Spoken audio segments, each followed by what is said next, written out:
Hi everyone, this is Chandan and welcome to Chandan logics. ఈ రోజు మనం ఆర్ఆర్బి ఎన్టీపీసీ పేపర్ని డిస్కస్ చేయబోతున్నాం. ఈ ఎగ్జామినేషన్ ఎప్పుడు జరిగిందంటే 22 ఏప్రిల్ 2016. 22 ఏప్రిల్ 2016 రోజు జరిగిన కంప్లీట్ పేపర్. అంటే మనకి అర్థమెటిక్ పాయింట్ ఆఫ్ వ్యూలో అలానే రీజనింగ్ పాయింట్ ఆఫ్ వ్యూలో ఏవైతే క్వశ్చన్స్ వచ్చాయో ఈ క్వశ్చన్స్ అన్నిటిని ఇప్పుడు మనం డిస్కస్ చేయబోతున్నాం అనమాట. అండ్ ఇంకొక ఇంపార్టెంట్ పాయింట్ ఏంటంటే ఈ వీడియోలో నేను కంప్లీట్ కాన్సెప్ట్ ఎక్స్ప్లెయిన్ చేయట్లేదు. ఎగ్జామినేషన్ ఓరియంటేషన్లో స్మార్ట్ అప్రోచెస్ అంటే సింపుల్గా మాట్లాడాలంటే ఎగ్జామినేషన్లో వచ్చిన క్వశ్చన్స్ని యూనిక్గా ఎలా పర్ఫామ్ చేయాలి అన్న దాన్ని ఫోకస్ చేస్తూ ఇప్పుడు నేను క్వశ్చన్స్ని సాల్వ్ చేస్తుంటాను అనమాట. అంతేగాని కంప్లీట్ కాన్సెప్ట్ అనేది నేను ఈ వీడియోలో ఎక్స్ప్లెయిన్ చేయట్లేదు. ఓకేనా? సింపుల్గా మాట్లాడంటే యూనిక్గా ఎగ్జామినేషన్లో వచ్చే క్వశ్చన్స్ని ఎలా పర్ఫామ్ చేయాలి లేదా ఎలా మార్క్ చేయాలి అన్న దాన్ని ఫోకస్ చేస్తూ ఈ వీడియోలో మనం క్లాసెస్ని చెప్పడం జరుగుతుంది అనమాట. అండ్ ఇంకొక ఇంపార్టెంట్ పాయింట్ చూడండి, చాలామంది స్టూడెంట్స్ ఎవరైతే ఆర్ఆర్బి ఎన్టీపీసీ లేదా గ్రూప్ డికి ప్రిపేర్ అవుతున్నారో చాలామంది స్టూడెంట్స్ ఏంటంటే ప్రాపర్ ప్లానింగ్ వేసుకుని ప్రిపేర్ అవ్వాల్సిన అవసరం ఉంది. అంతేగాని ఈ కాంపిటీషన్లో ఒకవేళ మీరు ప్రాపర్ ప్లానింగ్ ప్రాపర్ స్ట్రాటజీ ఏమీ లేకుండా ప్రిపేర్ అనుకోండి, జాబ్ రావడం అనేది చాలా కష్టం అవుద్ది అనమాట. సో ఒకవేళ మీరు నిజంగా జాబ్ కొట్టాలి అనే ఇంటెన్షన్లో ఉంటే అప్పుడు ఏం చేయాలంటే ఒక ప్రాపర్ ప్లాన్ ప్రాపర్ స్ట్రాటజీ ఉండాలి. ఎందుకంటే మీరు చూడండి, అర్థమెటిక్లో ఏ రీజియన్స్ నుంచి క్వశ్చన్లు వస్తున్నాయి, రీజనింగ్లో ఏ రీజియన్స్ నుంచి క్వశ్చన్లు వస్తున్నాయి అనేది మీకు కంప్లీట్గా తెలుస్తుంటుంది అనమాట. అండ్ జిఎస్ పాయింట్ ఆఫ్ వ్యూలో కూడా ఎక్కడి నుంచి క్వశ్చన్స్ అడుగుతూ ఉంటారు అనే దాన్ని మీరు పేపర్స్ని ఒకసారి అబ్జర్వ్ చేస్తే మీకు క్లియర్గా అర్థమవుతుంది అనమాట. ఇప్పుడు సపోజ్ మీరు ఒకవేళ అర్థమెటిక్ నుంచి చూసారనుకోండి, మీ క్వశ్చన్స్ అనేవి ఫ్రీక్వెంట్గా వస్తుంటాయి. ఎక్కడి నుంచి వస్తుంటాయి? సింప్లిఫికేషన్ నుంచి ఫ్రీక్వెంట్గా వస్తుంటాయి, డేటా ఇన్పుట్ ఫ్రీక్వెంట్గా వస్తుంటాయి, అలానే మనకి ఎలిమెంటరీ స్టాటిస్టిక్స్కి సంబంధించి ఫ్రీక్వెంట్ క్వశ్చన్లు వస్తుంటాయి. అలా ఏంటంటే కొన్ని టాపిక్స్ అనేవి ఫ్రీక్వెంట్గా వస్తుంటాయి అనమాట. అలా మీరు ఏవైతే టాపిక్స్ ఫ్రీక్వెంట్గా వస్తున్నాయి అలాంటి రీజనింగ్ పాయింట్ ఆఫ్ వ్యూలో మనకి కోడింగ్ అండ్ డీకోడింగ్ నుంచి, మ్యాథమెటికల్ ఆపరేషన్స్ నుంచి, సీటింగ్ అరేంజ్మెంట్ నుంచి. అండ్ ఇంకో ఇంపార్టెంట్ పాయింట్ ఏంటంటే మనకి క్వశ్చన్స్ అనేవి హై లెవెల్ క్వశ్చన్స్ కూడా కాదు. చాలా వరకు ఏంటంటే మనకి క్వశ్చన్స్ అనేవి అయితే ఈజీ లెవెల్లో ఉంటాయి, లేదనుకుంటే కనుక మోడరేట్ లెవెల్లో ఉంటాయి అనమాట. అంతేగాని ఆర్ఆర్బి ఎన్టీపీసీ గ్రూప్ డి ఎగ్జామినేషన్లో క్వశ్చన్స్ అనేవి డెప్త్లోకి వెళ్ళమన్నమాట. సో అందుకని మీరు చేయాల్సింది ఏంటి? ప్రాపర్ ప్లాన్ వేయండి, ప్రాపర్ స్ట్రాటజీ. అంటే సింపుల్గా మాట్లాడంటే ఎక్కడి నుంచి ఎన్ని క్వశ్చన్లు వస్తున్నాయి, ఎలాంటి క్వశ్చన్లు అడుగుతున్నారు, ఎలాంటి మోడల్స్ అడుగుతున్నారు, ఏ రేంజ్లో అడుగుతున్నారు, ఇవన్నీ మీరు తెలుసుకుని ప్రిపేర్ అయితే కనుక అప్పుడు ఎగ్జామినేషన్ క్రాక్ చేయడం అనేది చాలా సింపుల్ అవుతుంది అనమాట. ఓకేనా? అండ్ ఇంకొక ఇంపార్టెంట్ పాయింట్ చూడండి, ఆల్రెడీ మనం ఆర్ఆర్బి ఎన్టీపీసీ అలానే గ్రూప్ డికి సంబంధించి మనం ఆల్రెడీ ఒక కోర్స్ స్టార్ట్ చేశాము. దీంట్లో ఏంటంటే మనం ఎన్టీపీసీకి క్లాస్ చెప్తాము, అలానే గ్రూప్ డికి కూడా క్లాస్ చెప్తాం అనమాట. సో దీంట్లో మనకి CBT 1 అలానే CBT 2 రెండింటికి కలిపి క్లాస్ చెప్తాం. అంతేగాని ఒకసారి CBT 1కి కోచింగ్ మళ్ళీ CBT 2కి కోచింగ్ అలా 2 సార్లు కాదనమాట, రెండింటికి కలిపి మనం క్లాసెస్ చెప్పడం జరుగుద్ది. దీంట్లో మీకు ఏంటంటే టాపిక్ వైజ్ మాక్ ఎగ్జామినేషన్స్ ఉంటాయి, అలానే ఫుల్ లెంత్ మాక్ ఎగ్జామ్స్ కూడా ఉంటాయి అనమాట. ఓకేనా? అండ్ ప్రతి టాపిక్ అవగానే మీకు టాపిక్కి సంబంధించి ఎగ్జామినేషన్ పెడతాము, టాపిక్ వైజ్ ఎగ్జామ్.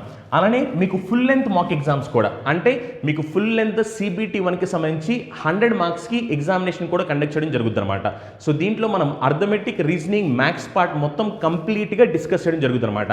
అంటే సింపుల్గా మాట్లాడంటే ఎగ్జామినేషన్ ఓరియంటేషన్లో ఎక్కువ మార్క్స్ని ఎలా స్కోర్ చేయాలి తక్కువ టైంలో అన్న దాన్ని ఫోకస్ చేస్తూ మనం క్లాసెస్ని చెప్పడం జరుగుతుంది అనమాట. సో ఒకవేళ ఎవరైనా ఇంట్రెస్టెడ్ క్యాండిడేట్స్ ఉంటే కనుక మీరు Chandan logics app Google play store నుంచి డౌన్లోడ్ చేయండి, లేదనుకుంటే కనుక ఈ నెంబర్కి కాల్ చేస్తే వాళ్ళు మీకు డీటెయిల్స్ అనేవి కంప్లీట్గా చెప్తారన్నమాట. ఓకేనా? ఇప్పుడు ఇంకా మనం స్టార్ట్ చేద్దాం. చూడండి, ఫస్ట్ క్వశ్చన్ అనమాట. ఈ క్వశ్చన్ వచ్చేసరికి నేను మనకి LCM HCF నుంచి అడిగారు అనమాట ఈ క్వశ్చన్. అండ్ ఇంకొక ఇంపార్టెంట్ పాయింట్ చూడండి, యాక్చువల్లీ ఇక్కడ మనం క్వశ్చన్ ఇంగ్లీష్లో డిస్ప్లే చేస్తున్నాము, తెలుగు వాళ్ళ కోసం ఆల్రెడీ మనం PDF టెలిగ్రామ్ గ్రూప్లో అప్లోడ్ చేస్తాము. సో ఒకవేళ ఎవరైనా ఇంట్రెస్టెడ్ క్యాండిడేట్స్ ఉంటే కనుక టెలిగ్రామ్ గ్రూప్లోకి వెళ్ళి తెలుగు దాన్ని డౌన్లోడ్ చేసుకోవచ్చు అనమాట. ఓకేనా? చూడండి, సో ఫస్ట్ క్వశ్చన్ చూడండి, 2 numbers are in the ratio 4:9 and their HCF is 11, their LCM is. చూడండి, 2 నెంబర్స్ రేషియో చెప్పారు, అలానే వాటిని HCF చెప్పారు. మనల్ని ఏమడుగుతారంటే LCM ఏమిటి అని అడుగుతున్నారు. ఇప్పుడు ఈ క్వశ్చన్ని మనం కావాలనుకుంటే నెంబర్స్ ఏంటో తెలుసుకుని ఆ తర్వాత మీరు LCM కట్టొచ్చు, లేదనుకున్నా డైరెక్ట్గా కూడా కట్టేయచ్చు. ఒకవేళ నెంబర్స్ ఏంటి తెలుసుకోవాలనుకున్నారండి, నెంబర్స్ ఏమవుతాయి 4 × 11 అవునా? ఎందుకంటే 2 నెంబర్స్ రేషియో 4:9 కాబట్టి ఒక నెంబర్ ఏమో 4 ఇంటూ 11 అవుద్ది, ఇంకొక నెంబర్ ఏమవుద్ది 9 ఇంటూ 11 అవుద్ది. అవునా? ఇప్పుడు మీకు 2 నెంబర్స్ వచ్చాయి కాబట్టి ఈ 2 నెంబర్స్ ఏంటో తెలుసుకుని దానికి మీరు ఎల్సిఎం కట్టినా పర్లేదు, లేదు అనుకుంటే ఇలా కూడా చేయొచ్చు. ఏమని? సింపుల్గా ఏంటంటే 4 ఇంటూ 9 ఇంటూ 11. అవునా? ఎందుకంటే 2 నెంబర్స్ ఉన్నాయి, వాటి రేషియో 4:9. వీళ్ళిద్దరికి హెచ్సిఎఫ్ 11. హెచ్సిఎఫ్ అంటే ఇద్దరికి హైయెస్ట్ కామన్ ఫ్యాక్టర్, అంటే దీనికి ఫ్యాక్టరే దీనికి ఫ్యాక్టరే, రెండింటికి హైయెస్ట్ కామన్ ఫ్యాక్టర్ అనమాట. హైయెస్ట్ కామన్ ఫ్యాక్టర్ ఎంత అంటే 11 అని చెప్తున్నారు. సో అప్పుడు ఏం చేయొచ్చు, వీటిని మీరు డైరెక్ట్గా మల్టిప్లై చేసేయండి. డైరెక్ట్గా మల్టిప్లై చేస్తే 4 ఇంటూ 9 చేస్తే మనకి 36, లాస్ట్లో మనకి 6 వచ్చుద్ది. అలానే 6 ఇంటూ 1 చేస్తే మనకి లాస్ట్లో ఏం రావాలి, 6 రావాలి. అలా లాస్ట్లో 6 వచ్చే ఆప్షన్ ఏది ఉంటే అది ఆన్సర్. చూడండి, లాస్ట్లో 6 వచ్చేది ఓన్లీ ఫస్ట్ ఆప్షన్ మాత్రమే. అప్పుడు సింపుల్గా మీరు ఫస్ట్ ఆప్షన్ అని పెట్టేసి అయిపోద్ది. అంతేగాని మళ్ళీ ఈ నెంబర్స్ ఏంటో కనుక్కుని ఆ తర్వాత మళ్ళీ వీటికి ఎల్సిఎం కట్టాల్సిన అవసరం లేదనమాట. సింపుల్గా మీరు చేయాల్సింది ఏంటంటే నెంబర్స్ రేషియో 4:9 కాబట్టి వాళ్ళ హెచ్సిఎఫ్ 11 కాబట్టి 4 ఇంటూ 9 ఇంటూ 11 చేయండి. ఆటోమేటిక్గా మీరు ఇక్కడ లాస్ట్ డిజిట్ వెరిఫికేషన్ చేసిన వెంటనే ఆన్సర్ అనేది డైరెక్ట్గా కనిపిస్తుంది. ఇలా అయినా చేయొచ్చు, లేదనుకుంటే ఇలా కూడా చేయొచ్చు. చూడండి, మీరు ఏం చేయొచ్చు అంటే హెచ్సిఎఫ్ 11 కాబట్టి మనకి ఆన్సర్ అనేది 11 మల్టిపుల్ అవ్వాలి. ఇలానే చేసుకోవచ్చు. 11 మల్టిపుల్ కాబట్టి చూడండి, 396 11 మల్టిపుల్ అవును, 44 11 మల్టిపుల్, 99 11 మల్టిపుల్, 400 11 మల్టిపుల్ కాదు. అవునా? నెక్స్ట్ అలానే 9 మల్టిపుల్ కూడా అవ్వాలి. 9 మల్టిపుల్ చూడండి, 44 9 మల్టిపుల్ కాదు, 99 9 మల్టిపుల్, 396 కూడా 9 మల్టిపుల్. అలానే 4 మల్టిపుల్ కూడా అవ్వాలి. 99 అనేది 4 మల్టిపుల్ కాదు. అప్పుడు సింపుల్గా ఆన్సర్ ఏమవుతుంది, 396 అవుద్ది. అండ్ సింపుల్గా మాట్లాడండి, మీరు లాస్ట్ డిజిట్ వెరిఫికేషన్ చేసి ఆన్సర్ కళ్ళతో చూసి పెట్టొచ్చు. లేదు అనుకుంటే కనుక మీరు డివిజిబిలిటీ రూల్ని యూస్ చేసి కూడా ఆన్సర్ చెప్పొచ్చు అనమాట. చాలా సింపుల్ ఈజీ క్వశ్చన్ అనమాట. జస్ట్ ఈ క్వశ్చన్ మీరు కళ్ళు మూసుకుని 2 సెకండ్స్లో ఆన్సర్ పెట్టొచ్చు. ఓకేనా? నెక్స్ట్ క్వశ్చన్ చూడండి, ఇది కూడా మనకి ఎల్సిఎం హెచ్సిఎఫ్కి సంబంధించిన క్వశ్చనే. చూడండి, if product of 2 numbers is 3192 and their LCM is 56, మనకేం కావాలి, then their HCF is. HCF ఏమిటి అని అడుగుతున్నారు. మనకు ఆల్రెడీ తెలుసు కదా, product of two numbers is equal to product of LCM and HCF. అవునా? ఇది ఆల్రెడీ మనం మన క్లాసెస్లో నేర్చుకున్నాం. ఏమని? Product of 2 numbers is equal to product of LCM and HCF. ఇది చాలా ఇంపార్టెంట్ అనమాట. ఎందుకంటే RRB NTPC point of view question అనేది చాలా ఫ్రీక్వెంట్గా అడుగుతుంటారు. ప్రొడక్ట్ ఆఫ్ 2 నెంబర్స్ చూడండి, ప్రొడక్ట్ ఆఫ్ 2 నెంబర్స్ ఎంత, 3192. అవునా? అలానే ఎల్సిఎం ఎంత, అంటే 56. మనకేం కావాలి, హెచ్సిఎఫ్ కావాలి. క్యాలిక్యులేట్ చేయండి. మళ్ళీ చాలా మంది స్టూడెంట్స్ ఏం చేస్తుంటారంటే క్యాన్సిలేషన్ చేస్తుంటారు. క్యాన్సిలేషన్ చేయొద్దు. మీకు ఆన్సర్ని మార్క్ చేసి తప్పించుకోవడానికి ఛాన్స్ ఉన్నంత వరకు తప్పించుకోవడానికి ట్రై చేయండి. ఎందుకంటే మన కళ్ళ ముందు ఆప్షన్స్ ఉన్నాయి కాబట్టి ఎంతసేపు మీరు తప్పించుకోవడానికే ట్రై చేయాలి తప్ప క్యాలిక్యులేషన్ ఏంటని చేయాల్సిన అవసరం లేదు. క్యాలిక్యులేషన్ ఎప్పుడు చేయాలి, ఒకవేళ ఈ క్వశ్చన్ ఇచ్చి మీకు ఫిల్ ఇన్ ద బ్లాంక్ ఇస్తే కనుక అప్పుడు మీరు క్యాలిక్యులేట్ చేయాలి. కానీ ఫిల్ ఇన్ ద బ్లాంక్ కాదు కదా మనకి ఎగ్జామినేషన్, ఆబ్జెక్టివ్ ఎగ్జామినేషన్. మీ కళ్ళ ముందు ఆప్షన్స్ ఉన్నాయి, మీరు ఆప్షన్ని సెలెక్ట్ చేస్తే చాలు. అంటే నలుగురిలో మీరు ముగ్గురిని ఎలిమినేట్ చేసి ఒకరిని సెలెక్ట్ చేయండి, మీకు ఆటోమేటిక్గా ఆన్సర్ వచ్చేస్తుంది. అంతేగాని ఆన్సర్ ఏమిటని ఎగ్జాక్ట్గా క్యాలిక్యులేట్ చేయడానికి ట్రై చేయొద్దు. చూడండి, ఇప్పుడు ఇక్కడ మీరు అబ్జర్వ్ చేస్తే కనుక లాస్ట్ డిజిట్ ఏమిటి, 2. మరి left hand side last digit 2 కాబట్టి రైట్ హ్యాండ్ సైడ్ కూడా లాస్ట్ డిజిట్ 2 రావాలి. అవునా? చూడండి, ఇక్కడ లాస్ట్ డిజిట్ ఎంత ఉంది, 6. మరి 6 ఏ నెంబర్తో మల్టిప్లై అయితే మనకి లాస్ట్ డిజిట్ 2 వచ్చింది, అది కూడా చూడాల్సింది. చూద్దాం. చూడండి, 6 ఒకవేళ లాస్ట్ డిజిట్ 8 కాబట్టి 6 8 48. మరి నాకు 2 రావాలి, 2 రావట్లేదు అంటే ఇది రాంగ్ ఆన్సర్ అయిపోద్ది. 6 9 టైమ్స్ చూడండి, 6 9 టైమ్స్ చేస్తే 54 వస్తుంది. అవునా? అంటే ఇది కూడా రాంగ్ ఆన్సర్ అయిపోతుంది. అవునా? నెక్స్ట్ అలా చూడండి, ఒకవేళ మనం 56 చూస్తే కనుక లాస్ట్లో 6 ఉంది, 6 టైమ్స్ చేస్తే 36 వచ్చింది, అంటే లాస్ట్లో 6 వచ్చింది, ఇది కూడా రాంగ్ ఆన్సర్. మరి ఈ 3 రాంగ్ ఆన్సర్ అంటే ఆబ్వియస్గా ఇదే కదా రైట్ ఆన్సర్. మళ్ళీ మీరు చెక్ చేయాల్సిన అవసరం కూడా లేదు. ఒకవేళ కావాలనుకుంటే చెక్ చేసుకుంటే ఇక్కడ లాస్ట్ సీట్ ఎంత, 7. అవునా? చూడండి, అందుకని హెచ్సిఎఫ్ ప్లేస్లో ఒకవేళ నేను 57 రాస్తే లాస్ట్ సీట్ ఎంత ఉంది, 7 ఉంది. ఇక్కడేమో 7, ఇక్కడేమో 6. 6 7 టైమ్స్ చేస్తే 42 అంటే లాస్ట్ సీట్ 2 వచ్చింది. సరిపోయింది కదా. అందుకని సింపుల్గా ఆన్సర్ ఏంటంటే ఆప్షన్ డి. మళ్ళీ అంతేగాని క్యాలిక్యులేషన్ చేయొద్దు. చాలామంది ఏంటంటే మళ్ళీ క్యాలిక్యులేషన్ చేసి అప్పుడు ఆన్సర్ 57 చెప్తారు. ఎవరైతే క్యాలిక్యులేషన్స్ని పర్ఫెక్ట్గా ఉండరో అలాంటి వాళ్ళు ఈ క్యాలిక్యులేషన్ చేసినప్పుడు మళ్ళీ టైం వేస్ట్ అయిపోద్ది. అందుకని ఎంతసేపు తక్కువ టైంలో ఆన్సర్ని ఎలా పెట్టాలి అన్న దాని మీద మనం ఫోకస్ చేస్తూ ఉండాలన్నమాట. ఓకేనా. నెక్స్ట్ క్వశ్చన్ చూడండి. ఇది వచ్చేసరికి మనకి రేషియో ప్రపోర్షన్ నుంచి వచ్చిన క్వశ్చన్ అనమాట. ఓకేనా. చూడండి, divide ₹156 in the ratio 1:2:4:5. The rupees in which respectively ratios are given by. So ఏంటంటే మనకి మొత్తం రేషియో ఇచ్చాడు, ఆ తర్వాత మనం ఏమడుతున్నాడంటే రూపీస్ అనేవి ఎంతెంత వస్తాయి అని క్వశ్చన్ అడుగుతున్నారు. మామూలుగా ఈ క్వశ్చన్ చేసామనుకోండి, ఏం చేయాలి, మొత్తం ఎంత అమౌంట్ డివైడ్ అవ్వాలంటే 156 రూపీస్ డివైడ్ అవ్వాలి. ఎంతమందికి? 4%. ఏ రేషియోలో? 1:2:4:5 రేషియోలో. అవునా. అంటే మొత్తాన్ని యాడ్ చేయండి. యాడ్ చేస్తే ఏమో చూడండి, 4 + 5 చేస్తే 9, 9 + 1 10, 10 + 2 చేస్తే 12. అలా మొత్తం ఎంత అంటే 12 పార్ట్స్. అప్పుడు ఏమవుద్ది, 12 పార్ట్స్ ఈజ్ ఈక్వల్ టు ఎంత అంటే 156. అవునా. ఇప్పుడు దీని నుంచి మీరు ఏం చేయాలి, 1 పార్ట్ ఎంతో కనుక్కోవాలి. 1 పార్ట్ ఎంతో కనుక్కుని అప్పుడు 1 పార్ట్ ఎంతో తెలిస్తే మనం 1 పార్ట్ ఎంతో తెలిస్తే 1 పార్ట్ చెప్తాము, 2 పార్ట్స్ చెప్తాము, 4 పార్ట్స్ చెప్తాము, 5 పార్ట్స్ చెప్తాము. కానీ ఇదంతా చెప్పేలోపు మనకి ఎగ్జామినేషన్ అయిపోద్ది. అవునా. సో అందుకని ఏంటంటే ఇప్పుడు మీకు క్యాలిక్యులేషన్ ఎలా చేయాలో తెలిసినప్పటికీ కూడా మీరు ఈ క్వశ్చన్ని క్యాలిక్యులేట్ చేయకూడదు. మీరు సింపుల్గా ఏం చేయాలని చూడండి ఒకసారి. ఇక్కడ అబ్జర్వ్ చేయండి, ఇక్కడ మీకు ఏముంది, 5 ఉంది. అవునా.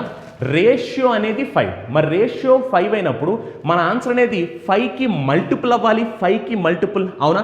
మరి 5 మల్టిపుల్ కాబట్టి చూడండి, ఇక్కడ మీరు చూస్తే లాస్ట్లో 64 ఉంది. 64 5 మల్టిపులా? కాదు, రాంగ్ ఆన్సర్. అవునా. ఇక్కడ చూడండి, ఇక్కడ చూస్తే లాస్ట్లో 66 ఉంది. 66 5 మల్టిపులా? కాదు, రాంగ్ ఆన్సర్. ఇక్కడ చూడండి 65 ఉంది. 65 5 మల్టిపుల్ అంటే ఇది ఆన్సర్ అవడానికి ఛాన్స్ ఉంది. మరి ఇక్కడ చూడండి, ఇక్కడ చూస్తే కూడా 65 ఉంది అంటే 65 కూడా 5 మల్టిపుల్, ఇది కూడా ఆన్సర్ అవడానికి ఛాన్స్ ఉంది. ఇప్పుడు చూడండి, చాలా మంది డౌట్ వచ్చింది, మరి 2 ఆప్షన్లు వచ్చాయి కదా 5 మల్టిపుల్ ఎలా పెడతారని చెప్పని. ఇంకా క్వశ్చన్ చాలా ఉంది, ఎందుకు కంగారు పడతారు? కంగారు పడాల్సిన అవసరం లేదు. చూడండి, ఇంకా క్వశ్చన్ చాలా ఉంది కాబట్టి ఇప్పుడు నేను 4 మల్టిపుల్ చెక్ చేస్తున్నాను. ఎందుకంటే ఇక్కడ 4 ఉంది కదా, 4 మల్టిపుల్ కావాలి. అవునా. 4 మల్టిపుల్ కాబట్టి ఇక్కడ చూడండి 52 4 మల్టిపులా? అవును. అని ఇక్కడ చూడండి 53 4 మల్టిపులా? కాదు, రాంగ్ ఆన్సర్. అప్పుడు సింపుల్గా ఏంటంటే ఆన్సర్ ఆప్షన్ సి అని పెట్టేస్తాం. ఎందుకంటే మనకి ఫస్ట్ది రాంగ్ అయిపోయింది, సెకండ్ది రాంగ్ అయిపోయింది, ఫోర్త్ది కూడా రాంగ్ అయిపోయింది. అప్పుడు ఆబ్వియస్గా మనం ఏం చెప్తాము, థర్డ్ది మన ఆన్సర్ చెప్పేస్తాం. ఇప్పుడు దీన్ని చేయడానికి మనం క్యాలిక్యులేషన్ చేయాల్సిన అవసరం ఉందా? ఇప్పుడు ఇది ఒకవేళ మీరు మొత్తం క్యాలిక్యులేట్ చేసి 1 పార్ట్ ఎంతో చెప్పి ఆ తర్వాత మీరు ఒకవేళ క్యాలిక్యులేట్ చేసినా సరే మీకు వచ్చే మార్కులు అవే. మార్కులు ఏమి మనకి ఎక్కువ రావు. ఎందుకంటే ఈ ఎగ్జామినేషన్ అంతా ఏంటంటే ఆబ్జెక్టివ్ ఎగ్జామినేషన్, డిస్క్రిప్ట్ ఎగ్జామినేషన్ కాదు. ఒకవేళ డిస్క్రిప్ట్ ఎగ్జామినేషన్ అనుకోండి, ఎన్ని ఎక్కువ పేజీలు రాస్తే అన్ని ఎక్కువ మార్కులు వస్తాయి అనుకోవచ్చు.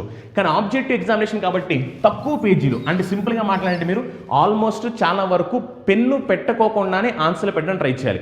వేట్లకైతే నిజానికి పెన్ అవసరమో వాటికి పెన్ పెట్టాలి. అంతేగాని ప్రతి క్వశ్చన్కి పెన్ పెడతా కూర్చున్నాను అనుకోండి, అప్పుడు ఏమవుతుందంటే మన పక్కన వాళ్ళు మనకన్నా చాలా ఫాస్ట్గా పరిగెట్టేస్తూ ఉంటారు. సో అందుకని మీకు చేయాల్సి ఏంటి, ఎగ్జామినేషన్ ఓరియంటేషన్లో ఏ క్వశ్చన్స్కి పెన్ను పెట్టాలి, ఏ క్వశ్చన్స్కి పెన్ను పెట్టకూడదు, ఇవి కూడా తెలుసుకోవాలి. పెన్ను పెట్టే క్వశ్చన్స్ పెన్ను పెట్టి చేస్తాం, పెన్ను పెట్టాల్సిన అవసరం లేదు, చూసే పెట్టేస్తారు. ఎందుకంటే చూసి పెట్టడం వల్ల చాలా టైం సేవ్ అవుతుంటుంది. చూసి పెట్టాలంటే ఏం చేయాలి, ఫస్ట్ మీరు స్మార్ట్గా ఆలోచించాలి. ఎప్పుడైతే మీరు స్మార్ట్గా యూనిక్గా ఆలోచిస్తారో అప్పుడు మాత్రమే మీరు చూసి పెట్టగలరు అనమాట. ఓకేనా. నెక్స్ట్ క్వశ్చన్ చూడండి, అంతేగాని అందరిలాగా చేస్తా కూర్చోకూడదు. నెక్స్ట్ చూడండి, ఈ క్వశ్చన్ వచ్చేసరికి మనకి టైమ్ అండ్ వర్క్ నుంచి అనమాట. Prashant is twice as good as a sportsman as Tarun, and together they finish a piece of work in 21 days. ఇద్దరు కలిపి చేస్తే వర్క్ అనేది ఏమవుతుందంటే 21 డేస్లో అయిపోద్దంట. In how many days will Tarun alone finish the work? చూడండి, చాలా సింపుల్ క్వశ్చన్ ఇది. యాక్చువల్లీ చూడండి, ఇక్కడ మీరు చెప్పిన దాని ప్రకారం ఏంటంటే ప్రశాంత్ అలానే తరుణ్ ఇద్దరు ఉన్నారు. క్వశ్చన్ చెప్పిన దాని ప్రకారం ఏంటి, క్వశ్చన్ చెప్పిన దాని ప్రకారం ఏంటంటే Prashant is twice as good as Tarun. అవునా. అండ్ దీని అర్థం ఏంటి, ప్రశాంత్కి తరుణ్కి రేషియో ఏమిటి, ప్రశాంత్కి తరుణ్కి రేషియో 2:1. అంటే దాని మీనింగ్ ప్రశాంత్ ఎఫిషియన్సీ 2 పార్ట్స్ అయితే తరుణ్ ఎఫిషియన్సీ ఎంత అంటే 1 పార్ట్. అంటే దాని మీనింగ్ ప్రశాంత్ రోజుకి 2 యాపిల్స్ తింటే తరుణ్ రోజుకి 1 యాపిల్ తింటాడు. అంటే ఇద్దరు కలిపారనుకోండి, ఇద్దరు కలిసి రోజుకి ఎన్ని యాపిల్ తినగలరు, 2 + 1 3 యాపిల్స్ తింటారు. రోజుకి 3 యాపిల్ తింటే మొత్తం వర్క్ అంతా కంప్లీట్ అవడానికి ఎన్ని డేస్ పట్టిందంట, 21 డేస్ పట్టింది. అప్పుడు దీని నుంచి టోటల్ వర్క్ ఎంత చెప్పొచ్చా, టోటల్ వర్క్ ఎంత అంటే 3 ఇంటూ 21 అవుద్ది. అవునా? ఎందుకంటే రోజుకి 3 యాపిల్ తింటారు, అలా 21 డేస్ పాటు కలిసి వర్క్ చేశారు, కలిసి. అవునా? అప్పుడు టోటల్ వర్క్ ఎంత అంటే 3 ఇంటూ 21. ఈ టోటల్ వర్క్ని ఇప్పుడు ఎవరు చేయాలి? టోటల్ వర్క్ని ఎవరు చేయాలంటే మనకి తరుణ్ ఎలోన్, అంటే తరుణ్ ఒక్కడే వచ్చేయాలి. మరి తరుణ్ ఒక్కడే వచ్చేయాలంటే తరుణ్ రోజుకి ఎన్ని యాపిల్స్ తింటాడు? తరుణ్ రోజుకి 1 యాపిల్ తింటాడు. మరి రోజుకి 1 యాపిల్ తింటాడంటే ఈ మొత్తం యాపిల్స్ తినాలి అంటే ఎన్ని డేస్ పడుతుంది అంటే 3 ఇంటూ 21 అంటే 63 డేస్ పడుతుంది. అవునా? అప్పుడు ఆప్షన్ ఎంత అంటే బి అని పెట్టేస్తాం. అండ్ ఇంకొక ఇంపార్టెంట్ పాయింట్ చూడండి, ఇది మీకు అర్థం అవ్వాలి కాబట్టి నేను మీకు ఇదంతా వేసి చూపించాను. నిజం చెప్పాలంటే ఎగ్జామినేషన్ నేను రాశాను అనుకోండి, ఇక్కడ మీరు డైరెక్ట్ తెలిసిపోతుంది ఏమని, మనకి ప్రశాంత్ అలానే తరుణ్ రేషియో ఎంత అంటే 2/1. ప్రశాంత్ రోజుకి 2 యాపిల్స్ తింటాడు, తరుణ్ రోజుకి 1 యాపిల్ తింటాడు. ఇద్దరు కలిపితే రోజుకి 3 యాపిల్స్ తింటారు. రోజుకి 3 యాపిల్స్ తింటే టోటల్ అవ్వడానికి 21 డేస్ పట్టింది. అప్పుడు టోటల్ వర్క్ ఏమవుద్ది? 21 ఇంటూ 3 అంటే 63 అవుద్ది. ఈ 63 ఇప్పుడు ఎవరు తినాలి? తరుణ్ తినాలి. తరుణ్ రోజుకి 1 యాపిల్ తింటాడు. రోజుకి 1 యాపిల్ తింటే 63 యాపిల్స్ తినడానికి 63 డేస్ పట్టుద్ది. అవునా? అంటే ఇదంతా చేయాల్సిన అవసరం లేదు. ఇదంతా ఇప్పుడు ఎందుకంటే జస్ట్ అర్థం అవడం కోసం ఈ స్టెప్స్ అని రాశాను. నిజానికి ఈ స్టెప్స్ ఏమీ అవసరం లేదు మనకి ఎగ్జామినేషన్లో. నెక్స్ట్ చూడండి, ఈసారి కూడా మళ్ళీ టైమ్ అండ్ వర్క్కి సంబంధించిన క్వశ్చన్ అనమాట. కాకపోతే ఏంటంటే టైమ్ అండ్ వర్క్లో పైప్స్ అండ్ సిస్టమ్కి సంబంధించింది. ఏ జగ్ హ్యాస్ 2 holes, 2 holes ఉన్నాయి అనమాట.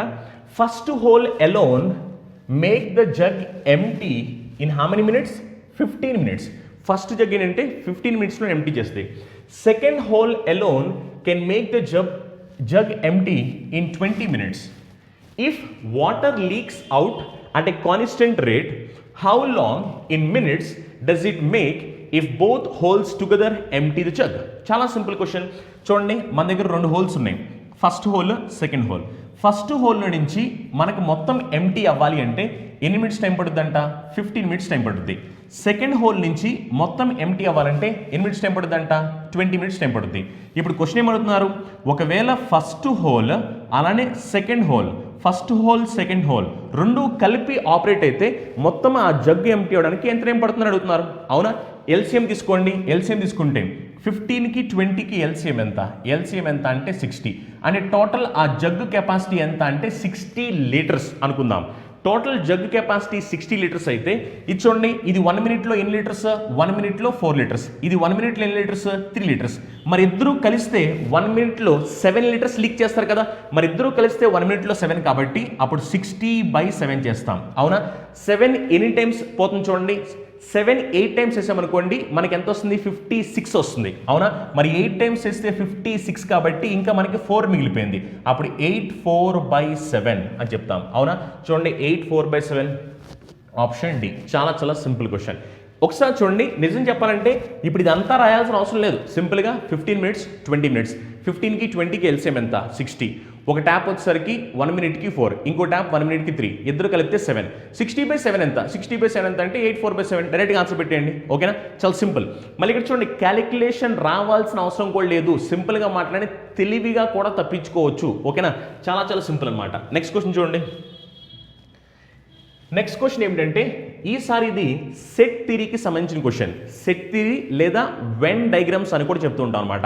ఇది కూడా చాలా సింపుల్. దీని మీద వాళ్ళు ఏంటంటే 3 క్వశ్చన్లు అడిగారు. RRB NTPC group D point of వ్యూలో ఈ టాపిక్ కూడా చాలా ఇంపార్టెంట్ టాపిక్ అనమాట. కానీ చాలా మంది ఏం చేస్తారంటే ఈ టాపిక్ని మనం వదిలేస్తుంటారు. చాలా సింపుల్ టాపిక్ అలానే చాలా ఇంపార్టెంట్ టాపిక్ కూడా. ఎందుకంటే మీకు ఈ టాపిక్ నుంచి 3 క్వశ్చన్లు లేదా 2 క్వశ్చన్లు అనేవి రావడానికి చాలా హై ఛాన్స్ అనమాట. ఈ ఎగ్జామినేషన్లో 3 క్వశ్చన్లు అడిగారు. చూడండి ఏంటంటే, దేర్ వేర్ 3 sections, 3 సెక్షన్స్ ఉన్నాయి, A B and C in a test. Out of 3 sections 33 students passed in section A. చూడండి, మొత్తం 3 సెక్షన్స్ ఉన్నాయి. ఇక్కడ నేను డయాగ్రామ్ వేస్తాను చూడండి. మొత్తం మనకి ఎన్ని సెక్షన్స్ అంట? 3 సెక్షన్స్. ఆ 3 సెక్షన్స్ ఏంటి? ఒకటేమో సెక్షన్ ఏ, ఇంకొకటేమో సెక్షన్ బి, ఇంకొకటేమో సెక్షన్ సి. ఓకేనా? సో అలా మొత్తం మనకి 3 సెక్షన్స్.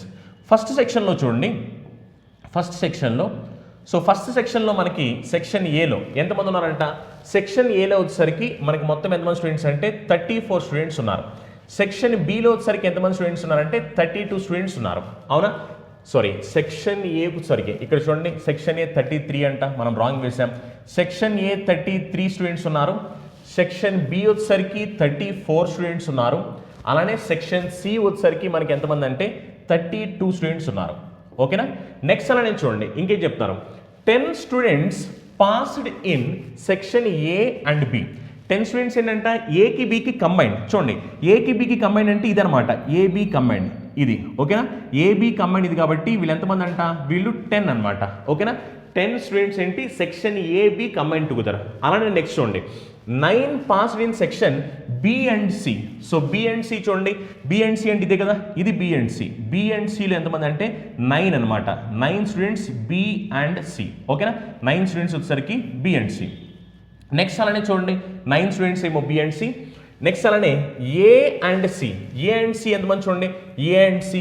ఏ అండ్ సి ఎంతమంది అంటే 8 మెంబర్స్. చూడండి ఇది A and C, A and C వీళ్ళు ఎంతమంది అంట, ఏ అండ్ సి వచ్చేసరికి 8. ఇప్పుడు చూడండి మనకి ఏ గురించి చెప్పారు, బి గురించి చెప్పారు, సి గురించి చెప్పారు, ఏబి చెప్పారు, అలానే మనకి బీసీ చెప్పారు, అలానే మనకి ఏసీ చెప్పారు. ఇంకేం చెప్పారు చూడండి, ఇంకేం చెప్పారంటే the number of students who passed each section alone was equal and was 21 for each section. ఈ పాయింట్ చూడండి, ఇది కూడా ఇంపార్టెంట్ పాయింట్. ప్రతి సెక్షన్లో ఏంటంటే ప్రతి సెక్షన్లో 21 స్టూడెంట్స్ ఈచ్ అనమాట. అంటే దాని మీనింగ్ ఏంటి, 21 స్టూడెంట్స్ ఈచ్ ఏంటంటే, సో వీళ్ళు 21, వీళ్ళు 21, వీళ్ళు కూడా 21. ఎందుకంటే చూడండి the number of students who passed each section అంటే ఒక్కొక్క సెక్షనే, రెండు కాదనమాట, ఒక్కొక్క సెక్షన్లో ఈక్వల్ వాస్ 21. అందరూ ఈక్వల్గా 21. అది ఇది 21, ఇది 21, ఇది కూడా 21. ఇప్పుడు మనల్ని క్వశ్చన్ ఏమడిగిందంటే డిఫరెంట్ క్వశ్చన్స్ అడిగారు. చూడండి ఇవి మనల్ని అడిగిన క్వశ్చన్స్ ఏంటంటే the ratio of number of students passed in 1 or more of the sessions to the number of students who passed in section ఏ, ఓకేనా. ఇది ఒకటి. అలానే ఇంకొక 2 క్వశ్చన్లు ఉన్నాయి అనమాట. అలా మొత్తం 3 క్వశ్చన్లు చూడండి ఒకసారి. వన్స్ మీరు ఇక్కడ ఈ డయాగ్రామ్ని కంప్లీట్ చేస్తే ఆటోమేటిక్గా ఆన్సర్స్ చెప్పడం చాలా సింపుల్. చూడండి ఇప్పుడు ఒకసారి మీరు అబ్జర్వ్ చేస్తే కనుక యాక్చువల్లీ క్వశ్చన్ చెప్పిన దాని ప్రకారం ఏంటంటే ఈ మొత్తం అంతా కలిపితే 33, అవునా. ఈ మొత్తం కలిపితే మనకి ఎంత అంటే 33, ఈ మొత్తం కలిపితే ఎంత అంటే 34, ఈ మొత్తం కలిపితే ఎంత అంటే 32, అవునా. చాలా సింపుల్, జాగ్రత్తగా అబ్జర్వ్ చేయండి. ఇప్పుడు మీరు ఒకసారి అబ్జర్వ్ చేస్తే కనుక ఇక్కడ చూడండి ఒకసారి, ఇక్కడ ఈ పార్ట్ చూడండి, ఈ పార్ట్ మీరు చూస్తే కనుక దీంట్లో మొత్తం మీకు ఎన్ని పార్ట్స్ ఉన్నాయి, ఎన్ని ఉన్నాయి అంటే మొత్తం డివిజన్స్ అనమాట. డివిజన్స్ ఉండి 1, 2, 3, 4, మొత్తం 4 డివిజన్స్. ఈ 4 డివిజన్స్ని యాడ్ చేస్తే ఎంత రావాలి, 33 రావాలి, అవునా. ఈ 4 డివిజన్స్ని యాడ్ చేస్తే 33 రావాలి. ఇప్పుడు చూడండి ఒకసారి, యాక్చువల్లీ ఇక్కడ మీరు అబ్జర్వ్ చేస్తే కనుక ఈ 2 కలిపితే ఇది కలిపితే ఎంత 10, ఇది కలిపితే ఎంత 21. అంటే మనం దీన్ని ఈ మూడింటిని యాడ్ చేస్తే 21 + 10 ఎంత అంటే 31 వచ్చింది, అవునా. మరి 33లో 31 వచ్చిందంటే ఇంకెంత తగ్గింది, 2 తగ్గింది. మరి ఇప్పుడు ఆ 2 ఎవరు, ఆ 2 ఎవరంటే ఇదిగోండి ఇదే 2. ఎందుకంటే జాగ్రత్తగా అబ్జర్వ్ చేయండి, ఇది 2 అనమాట. ఎందుకంటే మనకేంటి దీన్ని ఈ 4 యాడ్ చేస్తే 33 రావాలి. కానీ మన దగ్గర ఆల్రెడీ ఇది 21 అని తెలుసు, వీళ్ళిద్దరూ కలిస్తే 10 అని తెలుసు. అప్పుడు మనకి ఈ 3 వచ్చాయి కదా, ఈ 3 యాడ్ చేస్తే 31 వచ్చింది. 33లో 31 పక్కన పెట్టేస్తే ఇంకా 2 ఉంటుంది. ఆ 2ని ఇక్కడ రాసాం. ఇప్పుడు ఒకసారి చూడండి, యాక్చువల్లీ అయిపోయింది, క్వశ్చన్ అయిపోయింది. ఇక్కడ చూడండి ఒకసారి, ఇప్పుడు ఇక్కడ అబ్జర్వ్ చేస్తే ఈ 2 కలిపితే ఎంత అంటే ఈ పార్ట్ అనమాట. ఈ పార్ట్ కలిపితే 8 అని చెప్పాం కదా. మరి 8లో ఇది 2 అయితే అప్పుడు ఇంకా మనకు మిగిలిపోయింది ఎంత అంటే 6. అంటే ఈ ప్లేస్లో 6 వచ్చింది, అవునా. నెక్స్ట్ అలానే చూడండి, ఇప్పుడు ఈ 2 కలిపితే అంటే ఇది కలిపితే ఎంత 10లో ఇక్కడ 6 ఉంది. ఇక్కడ 6 అంటే మనకి ఎంత మిగిలిపోయింది, ఎంత అంటే 4, ఓకేనా. నెక్స్ట్ అలా చూడండి, ఇప్పుడు ఈ 2 కలిపితే ఎంత 9లో ఇక్కడ 6 వచ్చింది. 6 అయితే ఇంకెంత మిగిలిపోయింది 3, అవునా. అంతే అయిపోయింది. ఇంకా చూడండి మనకి ఇప్పుడు ఓన్లీ ఏ తెలుసు, ఓన్లీ బి తెలుసు, ఓన్లీ సి తెలుసు, అలానే మనకి ఓన్లీ ఏ అండ్ సి, ఇది ఓన్లీ ఏ అండ్ సి, ఇదేంటి ఓన్లీ ఏ అండ్ బి, ఇదేంటి ఓన్లీ బి అండ్ సి, ఇదేంటి ఏ బి అండ్ సి అనమాట. అయిపోయింది. ఇప్పుడు వాళ్ళు ఏ క్వశ్చన్ అడిగిన ఆన్సర్ చెప్పొచ్చు అనమాట, ఓకేనా. ఇప్పుడు సపోజ్ ఎవరైనా మీ దగ్గరికి వచ్చి ఓన్లీ ఏ అండ్ బి అని అనుకోండి, చూడండి ఓన్లీ ఏ అండ్ బి అంటే అప్పుడు మేము ఏం చెప్పాలంటే ఈ 4 పర్సన్స్ చెప్పాలి, ఓన్లీ ఏ అండ్ బి ఈ 4 పర్సన్స్. అదే ఒకవేళ మీ దగ్గరికి వచ్చి ఎవరైనా వచ్చి ఏ అండ్ సి ఓన్లీ అంటే, చూడండి ఏ అండ్ సి ఓన్లీ అంటే ఇదనమాట. ఓన్లీ అంటే వీళ్ళిద్దరు దాంట్లో మాత్రమే అనర్థం అనమాట, ఓకేనా. ఇప్పుడు చూడండి ఫస్ట్ క్వశ్చన్ ఏంటో.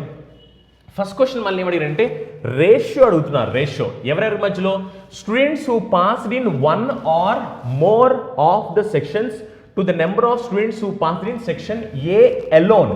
ఏ అలోన్ అంటే ఏ ఒక్కటే అని అర్థం అనమాట. చూడండి 1 or more అంటే దాని మీనింగ్ ఏంటి? 1 or more అంటే 1 పాస్ అయిన వాళ్ళు, 2 పాస్ అయిన వాళ్ళు, 3 పాస్ అయిన వాళ్ళు మొత్తం అన్ని కౌంట్ చేయాలి. అంటే సింపుల్గా మాట్లాడంటే మనం మొత్తాన్ని యాడ్ చేయాలి. మొత్తాన్ని యాడ్ చేసి అలానే ఆ నెంబర్ ఏంటి చెప్పాలి, అలానే సెక్షన్ ఏ అలోన్ అది కూడా చెప్పాలన్నమాట. చూడండి ఇప్పుడు మీకు ఇక్కడ మొత్తాన్ని యాడ్ చేస్తే మళ్ళీ మొత్తాన్ని యాడ్ చేయమన్నాం కదా అని చెప్పి చాలా మంది ఏం చేస్తారు, 21 + 2 + 4 + 6 + 3 + 21 + 21 ఎంత తతంగం చేయాల్సిన అవసరం లేదు. సింపుల్. మీరు ఎప్పుడు ఏంటంటే స్మార్ట్గా యూనిక్గా చూస్తుండాలన్నమాట.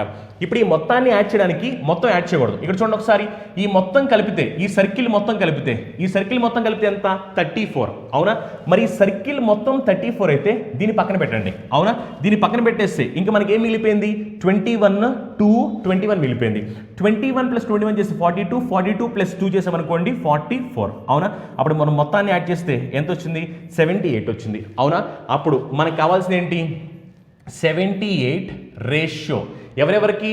అలానే ఓన్లీ ఏ అలోన్ ఎంతమంది? 21. అవునా? అప్పుడు ఆన్సర్ ఎంత అంటే 78:21 అని పెట్టేస్తాం. చూడండి 78:21 ఏదో ఫస్ట్ ఆప్షన్. చాలా సింపుల్ క్వశ్చన్ అనమాట. ఓకేనా? చాలా సింపుల్. మీరు మొత్తాన్ని యాడ్ చేసి 78 వచ్చింది. మనకు కావాల్సింది కూడా 1 or more అంటే 1, 2, 3. అందుకని మనం మొత్తాన్ని యాడ్ చేసాం. మొత్తం యాడ్ 78 వచ్చింది. అలానే ఓన్లీ సెక్షన్ ఏ ఏమో 21.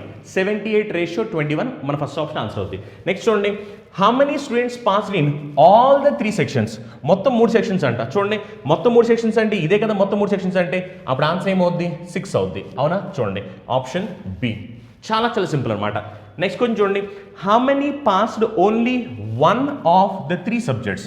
చూడండి ఓన్లీ 1 అంటే ఓన్లీ 1 of the 3 సబ్జెక్ట్స్ అంటే ఒక సబ్జెక్ట్ మాత్రమే అనమాట. ఒక సబ్జెక్ట్ మాత్రమే అయితే అప్పుడు ఆల్రెడీ మనకు ఆన్సర్ తెలుసు కదా 63 అని. ఎందుకంటే ఇది ఆల్రెడీ క్వశ్చన్లోనే ఉంది. ఈచ్ సబ్జెక్ట్ ఈచ్ సెక్షన్ నుంచి 21 అని క్వశ్చన్లో చెప్పారు కదా.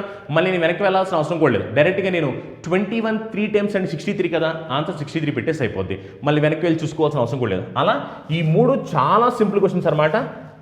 నిజం చెప్పాలి అంటే ఇది ఇంతసేపు కూడా నేను చెప్పాల్సిన అవసరం లేదు. కాకపోతే ఏంటంటే మళ్ళీ డయాగ్రామ్ అనేది మీకు అర్థం కావాలి అన్న ఉద్దేశంతో నేను మీకు ఎక్స్ప్లెయిన్ చేయడం జరిగింది అనమాట. చాలా సింపుల్ క్వశ్చన్ అనమాట. జస్ట్ మీరు ఫ్రాక్షన్ ఆఫ్ సెకండ్స్లోనే ఆన్సర్ పెట్టొచ్చు. నెక్స్ట్ క్వశ్చన్ చూడండి. ఈసారి ఈ క్వశ్చన్ ఏంటంటే ప్రాఫిట్ అండ్ లాస్కి సంబంధించిన క్వశ్చన్. చూడండి ప్రాఫిట్ అండ్ లాస్ కూడా చాలా ఇంపార్టెంట్. ఎందుకంటే మనకి ప్రాఫిట్ అండ్ లాస్ నుంచి కూడా ఆల్మోస్ట్ వాళ్ళు మనకి 2 క్వశ్చన్స్ ఎగ్జామినేషన్ అడగడం జరిగింది అనమాట. Mister Piyush sold a bus for ₹3,400. So Piyush ఏం చేశాడంటే ఒక బస్ని సెల్ చేశాడు. ఎంతకి? 3,400 with a loss of 15%. Loss 15% అనమాట. At what price should the bus be sold to get the profit of 15%? చాలా సింపుల్ క్వశ్చన్. అవునా? చూడండి లాస్ 15% అయితే మామూలుగా కాస్ట్ ప్రైస్ అనేది ఎప్పుడు 100% అవుద్ది. కాస్ట్ ప్రైస్ 100% అయితే మనం లాస్కి అమ్మాం. ఎంత లాస్? 15% లాస్కి అమ్మాం. మరి 100లో 15% తీస్తే అప్పుడు ఇంకెంత మనకి? 85%. అవునా? 85% వాల్యూ ఎంత? 85% వాల్యూ ఎంత అంటే 3,400. అవునా? ఇప్పుడు మనకేం కావాలి? ఒకవేళ తనకి ప్రాఫిట్ 15% రావాలంటే ఎంత కమ్మాలి అని క్వశ్చన్ అడుగుతున్నారు. ప్రాఫిట్ 15 అంటే 100 + 15%. అవునా? అప్పుడు 115% వాల్యూ ఎంత? ఇది క్యాలిక్యులేట్ చేస్తే చాలు, ఇంకేం చేయాల్సిన అవసరం లేదు. చూడండి సింపుల్గా పర్సెంటేజ్ క్యాన్సిల్ చేసేయండి. నెక్స్ట్ చూడండి 5 టేబుల్ ఎన్నిసార్లు పోతుంది? ఇక్కడ 5 టేబుల్ ఇక్కడ 17 టైమ్స్ పోతుంది. 5 టేబుల్ ఇక్కడ ఎన్నిసార్లు పోతుంది? చూడండి 5 టేబుల్ 23 టైమ్స్ పోతుంది. అలానే చూడండి 3417. 3417లో 2 టైమ్స్ పోతుంది. 2 టైమ్స్ కాబట్టి 200. మరి 200 × 23. 2 × 23 చేస్తే 46 వచ్చింది. అప్పుడు ఆన్సర్ ఏమవ్వాలి? 4600 అవ్వాలి. మరి 4600 కాబట్టి ఆప్షన్ డి అని పెట్టేస్తాం. ఓకేనా? చాలా సింపుల్ క్వశ్చన్ అనమాట. నిజం చెప్పాలంటే ఇది కూడా అవసరం లేదు. డైరెక్ట్గా మీరు 85% ఎంత, అలానే 115% ఎంత, క్వశ్చన్ని కూడా ఎప్పుడైతే మీరు బాగా కాన్సెప్ట్ మీద ఐడియా ఉండి క్వశ్చన్స్ని అర్థం చేసుకోవడం మీకు ఆల్రెడీ వచ్చుంటే కనుక ఈ క్వశ్చన్స్ని చాలా ఫాస్ట్గా అర్థం చేసుకోవచ్చు. ఇప్పుడు నేను మీకు అర్థం అవ్వాలని ఆల్రెడీ ఈ క్వశ్చన్స్ని స్లోగానే చదువుతున్నాను.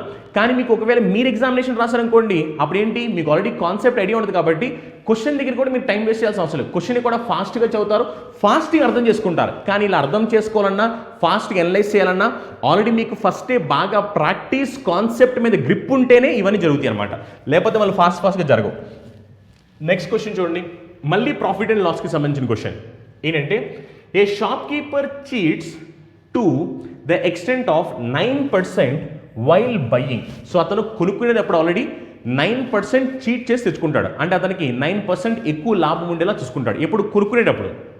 Next, and selling fruits by using tampered weight his total gain is percentage is. చూడండి ఒకసారి, a shopkeeper cheats the extent of 9% while buying and 9, ఇక్కడ ఇంకో పాయింట్ మిస్ అయిపోయిందండి, ఇది కూడా మనకి ఎగ్జామినేషన్లో ఇచ్చారు, ఇది మిస్ అయిపోయింది. 9% while buying and 9% while selling, ఇది మిస్ అయిపోయింది, చూసుకోండి ఒకసారి.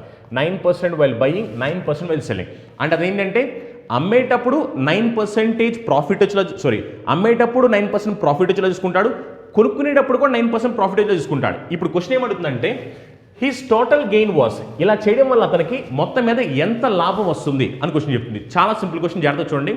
ఒక షాప్ కీపర్ ఏం చేస్తాడంటే అతను కొనుక్కునేటప్పుడు 9% ప్రాఫిట్ వచ్చేలాగా కొనుక్కుంటాడు అనమాట. అంటే ఏంటంటే 9% లాభం వచ్చేలాగా అతను చీట్ చేస్తాడు. ఇండియట్ చెప్పాలంటే అమ్మేటప్పుడు ఏం చేస్తున్నాడు, అమ్మేటప్పుడు 9% మళ్ళీ ప్రాఫిట్ వచ్చేలా చీట్ చేస్తున్నాడు. ఇలా చేయడం వల్ల అతనికి ఎంత ప్రాఫిట్ వస్తుంది అని క్వశ్చన్ అడుగుతున్నారు. చాలా సింపుల్, ఈ క్వశ్చన్ చూసిన వెంటనే మీరు ఆన్సర్ 18.81% అని చెప్పేస్తారు. ఎందుకంటే ఇప్పుడు మనం ఎఫెక్టివ్ పర్సెంటేజ్ ఫార్ములా యూస్ చేస్తాం. ఎఫెక్టివ్ పర్సెంటేజ్ ఫార్ములా ఏంటి, A plus B plus AB by 100. అవునా? ఇప్పుడు చూడండి ఏమైంది, అతను కొనుక్కునేటప్పుడు 9% ప్రాఫిట్ వచ్చేలా చూస్తున్నాడు, అమ్మేటప్పుడు కూడా 9% వచ్చేలా చూస్తున్నాడు. అప్పుడు అప్లై చేయండి, అప్లై చేస్తే 9 ప్లస్ 9 ఇంటూ 9/100. అవునా? అప్పుడు క్యాలిక్యులేట్ చేస్తే మనకి ఎంత వస్తుంది, 18.81%. అవునా? అందుకని సింపుల్గా ఆన్సర్ మీరు ఆప్షన్ బి అని పెట్టేస్తారు. చాలా అంటే చాలా సింపుల్ క్వశ్చన్ అనమాట. ఫ్రాక్షన్ ఆఫ్ సెకండ్స్, ఇది కూడా చేయాల్సిన అవసరం లేదు. ఎవరికి కాన్సెప్ట్ వచ్చేసరికి ఇది కూడా అవసరం లేదు. డైరెక్ట్గా మీకు ఏంటంటే కొనుక్కునేటప్పుడు 9% తక్కువ కొంటున్నాడు, అమ్మేటప్పుడు 9% ఎక్కువ అమ్మేస్తున్నాడు, అంటే మోసం చేసి 9% అమ్మేస్తున్నాడు అనమాట. అప్పుడు సింపుల్గా మొత్తమే అతను ఎంత లాభం వచ్చింది, ఇక్కడ ఒక 9 ఇక్కడ ఒక 9, అందుకే 9 plus 9 into 9/100. Effective percentage calculate చేస్తే 18.81%. నెక్స్ట్ క్వశ్చన్ చూడండి.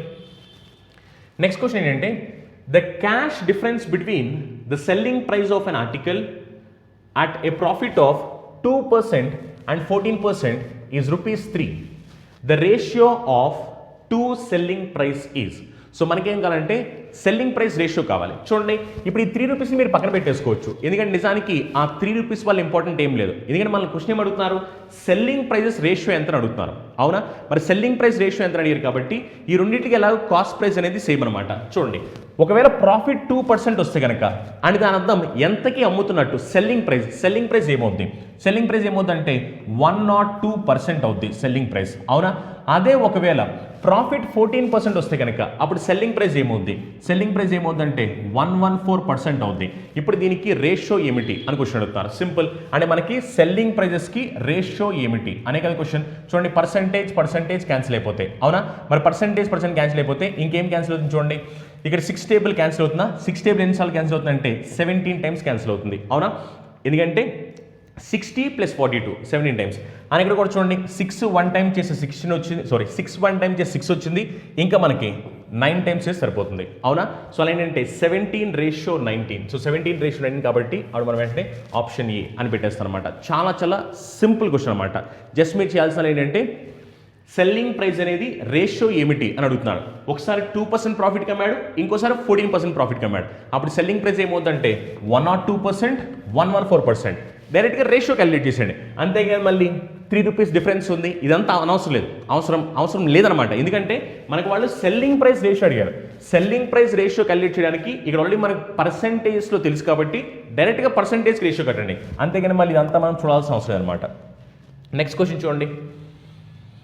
అలా మనకి ప్రాఫిట్ అండ్ లాస్ నుంచి ఎన్ని క్వశ్చన్ వచ్చినాయి, 3 క్వశ్చన్లు వచ్చినాయి. ప్రాఫిట్ అండ్ లాస్ కూడా ఆర్ఆర్బీ వాళ్ళకి ఇంపార్టెంట్ టాపిక్ అనమాట. అలానే సింపుల్ ఇంట్రెస్ట్, కాంపౌండ్ ఇంట్రెస్ట్ కూడా చూడండి. ఇవన్నీ అక్కడి నుంచి మళ్ళీ mister యుధేష్ borrow ₹3,500 at 4% per annum compound interest. The compound interest compounded annually for 2 years is. So మనల్ని ఏమడుగుతారంటే కాంపౌండ్ ఇంట్రెస్ట్ అడుగుతున్నారు, ప్రిన్సిపల్ కాదు, కాంపౌండ్ ఇంట్రెస్ట్. ఒకసారి చూడండి ప్రిన్సిపల్ ఎంత ఇక్కడ 3,500. అవునా? అంటే 100% వాల్యూ ఎంత అంటే 3,500. అవునా? అంటే ఇదేంటంటే ఇది అస్సలు అనమాట. ఇప్పుడు మళ్ళీ ఇంట్రెస్ట్ అడిగారుగా, ఇంట్రెస్ట్ అనేది ఇక్కడ మీరు అబ్జర్వ్ చేస్తే కనుక 4% per annum చెప్పిన 2 ఇయర్స్కి 4% per annum చెప్పిన 2 yearsకి ఎంత వస్తుందంటే 8.16%. ఎలా అని అడగొద్దు. ఎలా అంటే ఆల్రెడీ మనం ఇందాక ఎఫెక్టివ్ పర్సెంటేజ్ ఫార్ములా చెప్పాము అవునా, A+B+AB/100 అదే ఫార్ములా అనమాట. 4% per annum చెప్పిన 2 yearsకి ఎంత అంటే 8.16%. ఇప్పుడు ఒకసారి నీట్గా అబ్జర్వ్ చేయండి. నీట్గా అబ్జర్వ్ చేస్తే 100% వాల్యూ 3,500 అయితే 8.16% వాల్యూ అనేది దీనికన్నా తక్కువ ఉండాలి కదా. మరి ఎగ్జామినర్ ఏంటి, ఇది ఎక్కువ ఇచ్చాడు, ఇది కూడా ఎక్కువ ఇచ్చాడు అంటే వెంటనే ఇది రాంగ్ ఆన్సర్ కదా. అంటే ఇక్కడ మీరు నీట్గా అబ్జర్వ్ చేస్తే మీకు తెలివితేటలు ఉంటే గనక 4 ఆప్షన్స్లో నుంచి 2 ఆప్షన్లు పక్కన పెట్టొచ్చు. చాలామంది ఏం చేస్తారు, లాటరీ వేస్తుంటారు. ఈ లాటరీ వేసేటప్పుడు కూడా ఎలా వేస్తుంటారంటే 4 ఆప్షన్కి కళ్ళు మూసుకుని లాటరీ వేస్తారు. కళ్ళు మూసుకుని లాటరీ వేయాల్సిన అవసరం వచ్చింది. మీకు కొంచెం తెలివితేటలు ఉండి కొంచెం కాన్సెప్ట్ ఐడియా ఉంటే, బాగా కూడా అవసరం లేదు, కొంచెం కాన్సెప్ట్ ఐడియా ఉంటే 4 ఆప్షన్స్ ఆల్రెడీ 2 ఆప్షన్స్ వెళ్ళిపోయి ఇంకా మీకు ఎన్ని ఆప్షన్లు ఉన్నాయి, 2 ఆప్షన్లు ఉన్నాయి. వేసుకుంటే ఆ రెండింటికి లాటరీ వేయండి. అంతేగా రెండింటికి లాటరీ వేయడం వేసి కళ్ళు మూసేసి 4కి లాటరీ వేస్తాను అనుకోండి, కళ్ళు మూసి లాటరీ వేసినప్పుడు ప్రిపేర్ అయిన వాడికి ప్రిపేర్ అయిన వాడికి తేడా ఏంటి? ఇంకా ఏమీ ప్రిపేర్ అవ్వకుండా నేను 4కి లాటరీ వేస్తాను, నేను ప్రిపేర్ అయ్యకుండా 4కి లాటరీ వేస్తాను. ప్రిపేర్ అవుతున్నారు అంటేనే మీ తెలివితేటలు మీరు పెంచుకున్నారని అర్థం. ఎప్పుడైతే తెలివితేటలు పెంచుకుంటున్నారో మరి అప్పుడు మీరు పక్కన వాళ్ళకన్నా యూనిక్ ఆలోచించాలి కదా. అందుకని లాటరీ వేసేటప్పుడు కూడా తెలివిగా లాటరీ వేయాలి, అంతేగాని కళ్ళు మూసుకుని ఎలా పడితే లాటరీ వేయాల్సిన అవసరం లేదు. ఓకేనా? ఇప్పుడు చూడండి 8.16% ఎంత, చాలా సింపుల్. ఇప్పుడు ఒకసారి చూడండి, మళ్ళీ చాలామంది క్యాలిక్యులేషన్ ఇబ్బంది పడుతుంటారు. క్యాలిక్యులేషన్ ఇబ్బంది పడాల్సిన అవసరం కూడా లేదు, మనకి ఇంట్రెస్ట్ కావాలి. ఇప్పుడు సింపుల్గా అబ్జర్వ్ చేస్తే ఇక్కడ మీరు చూడండి పర్సెంటేజ్ 2 క్యాన్సిల్ అయిపోయినాయి అవునా. ఇప్పుడు ఇక్కడ చూడండి, ఇక్కడ చూస్తే 00 క్యాన్సిల్ అయిపోయినాయి. ఇంకా మనం ఏం చేయాలి, 35 into 8.16 చేయాలి అవునా. మళ్ళీ 35 into 8.16 చేస్తే క్యాలిక్యులేషన్ ఏమిటి, ఏమొచ్చుద్ది మరి నాకు తెలియదు కదా ఏంటి, అవన్నీ అవసరం లేదు. చాలా సింపుల్, అబ్జర్వ్ చేయండి. మీకు తప్పించుకోవడానికి ఛాన్సెస్ అనేవి చాలా ఎక్కువగా ఉంటాయి అనమాట. మీరేం చేయాల్సిన అవసరం లేదు. చూడండి ఒకసారి 30 into 8 చేస్తాం అనుకోండి, ఎంత వచ్చుద్ది, 240 వచ్చుద్ది అవునా. 30 into 8 చేస్తే 240. అలానే 5 into 8 చేస్తే ఎంత వచ్చుద్ది, 5 into 8 చేస్తే 40 వచ్చింది. మరి 240 + 40 అంటే ఇక్కడికే మీకు 280 అయిపోయింది కదా. అంటే మీ ఆన్సర్ 280 కన్నా కొంచెం ఎక్కువ ఉండాలి. ఇది చూడండి, ఇది 258 అంట, ఇది రాంగ్ ఆన్సర్. ఇది చూడండి 285.6 అంట, రైట్ ఆన్సర్. అయిపోయింది. అంతేగాని మళ్ళీ నాకు 18.16 into 35 చేస్తే ఏమొచ్చుద్దో నాకు తెలియదు కాబట్టి ఆన్సర్ ఏం పెట్టాలి. ఇప్పుడు 2 ఆప్షన్ ఉండిపోయినాయి కదా. ఏమొచ్చుద్దో తెలియపోయినా పర్లేదు, కానీ మీకు 30 into 8 ఏమొచ్చుద్ది, 5 into 8 ఏమొచ్చుద్ది అది తెలీదా మీకు? తెలుసు కదా. మరి తెలుసు కాబట్టి అప్పుడు సింపుల్గా మీరు ఏం చేయాలి, 280 అని చెప్పేసి చాలు. ఎందుకంటే మళ్ళీ ఇక్కడ అడిగింది కాంపౌండ్ ఇంట్రెస్ట్ ఎంత అని అడిగారు అనమాట. ఓకేనా, చాలా సింపుల్ క్వశ్చన్. నెక్స్ట్ క్వశ్చన్ చూడండి. Mister Yashwant invested money in FD. How much will he get on maturity if ₹10,000 is invested at 20% per annum compound interest for 6 months compounded quarterly. ఇది చూడండి, చాలా ఇంపార్టెంట్ పాయింట్. చాలా మంది స్టూడెంట్స్ ఏం చేస్తారు, మళ్ళీ ఆ పాయింట్ని జాగ్రత్తగా చూడరు. కాంపౌండెడ్ క్వార్టర్లీ అంటే ప్రతి 3 monthsకి అని, హాఫ్ ఇయర్లీ అంటే 6 months కానీ, యానమ్ అంటే 1 year కానీ, క్వార్టర్లీ అంటే 3 months కానీ. మరి ప్రతి 3 monthsకి ఇంట్రెస్ట్ కలెక్ట్ చేస్తూ ఉండాలి. మరి ప్రతి 3 monthsకి ఇంట్రెస్ట్ కలెక్ట్ చేయాల్సి వస్తే ఇప్పుడు చూడండి రేట్ ఆఫ్ ఇంట్రెస్ట్ ఎంత, 20% పర్ యానమ్. యానమ్కి 20%. చూడండి మరి యానమ్కి 20% అయితే కనుక మరి అప్పుడు హాఫ్ ఇయర్లీకి ఏమవుద్ది, హాఫ్ ఇయర్లీకి ఏమవుద్ది అంటే మనకి 10% అవుద్ది అవునా. క్వార్టర్లీకి ఏమవుద్ది, క్వార్టర్లీకి ఏమవుద్ది అంటే 5% అవుద్ది. మరి ఇప్పుడు మనం క్యాలిక్యులేట్ చేయాల్సింది 5% చెప్పిన అనమాట. ఇంకోటి చూడండి, ఇదంతా ఇప్పుడు నేను ఎగ్జామినేషన్లో రాయాల్సిన అవసరం లేదు, మళ్ళీ మీకు అర్థం అవడం కోసం చెప్పిన అనమాట. ఎందుకంటే ఇదేమో 12 months, ఇది 6 months, ఇది 3 months. 12 monthsని హాఫ్ చేసి 6 months, 6 monthsని హాఫ్ చేసి 3 months. అందుకని 20ని హాఫ్ చేస్తే 10ని హాఫ్ చేస్తే 5, అంటే 5% చెప్పిన. మనకి చూడండి ఎన్ని మంత్స్ అంట, 6 months. 6 monthsలో 2 3 months ఉంటాయి కాబట్టి అప్పుడు మీరు ఎఫెక్టివ్ పర్సెంటేజ్ అప్లై చేయండి. ఎఫెక్టివ్ పర్సెంటేజ్ అప్లై చేస్తే 5%. ఎందుకంటే ఇదేమో ఫస్ట్ 3 monthsకి, ఇదేమో నెక్స్ట్ 3 monthsకి. అలా 3 monthsకి మీరు 5% చెప్పిన కాంపౌండ్ ఇంట్రెస్ట్ అప్లై చేస్తే అప్పుడు మనకి ఎంత వస్తుంది, ఎంత అంటే 10.25%. ఇది కూడా effective percentage formula A+B+AB/100. Already మనం అంతకుముందు చెప్పాము, సేమ్ ఫార్ములా యూస్ చేశాను. 5+5+5 into 5/100 అంటే 10.25%. అంటే మనకి ఇంట్రెస్ట్ 10.25% వచ్చింది. కానీ మనల్ని క్వశ్చన్ ఏమడిగింది, మెచ్యూరిటీ అయిపోయేసరికి ఎంత వచ్చింది, మెచ్యూరిటీ అయిపోయేసరికి ఎంత అంటే వాళ్ళు పెట్టింది ప్లస్ ఇంట్రెస్ట్ 2 కలిపి అనమాట. మరి 2 కలిపి కాబట్టి అప్పుడు సింపుల్గా ఆన్సర్ ఏమొచ్చుండి, ఒకవేళ 100% అనేది ఎంత, 100% అనేది 10,000 అయితే కనుక మనకు కావాల్సింది మొత్తం కలిపి అంటే 100% ప్లస్ ఇది కూడా 110.25%. అంటే 110.25% ఎంత?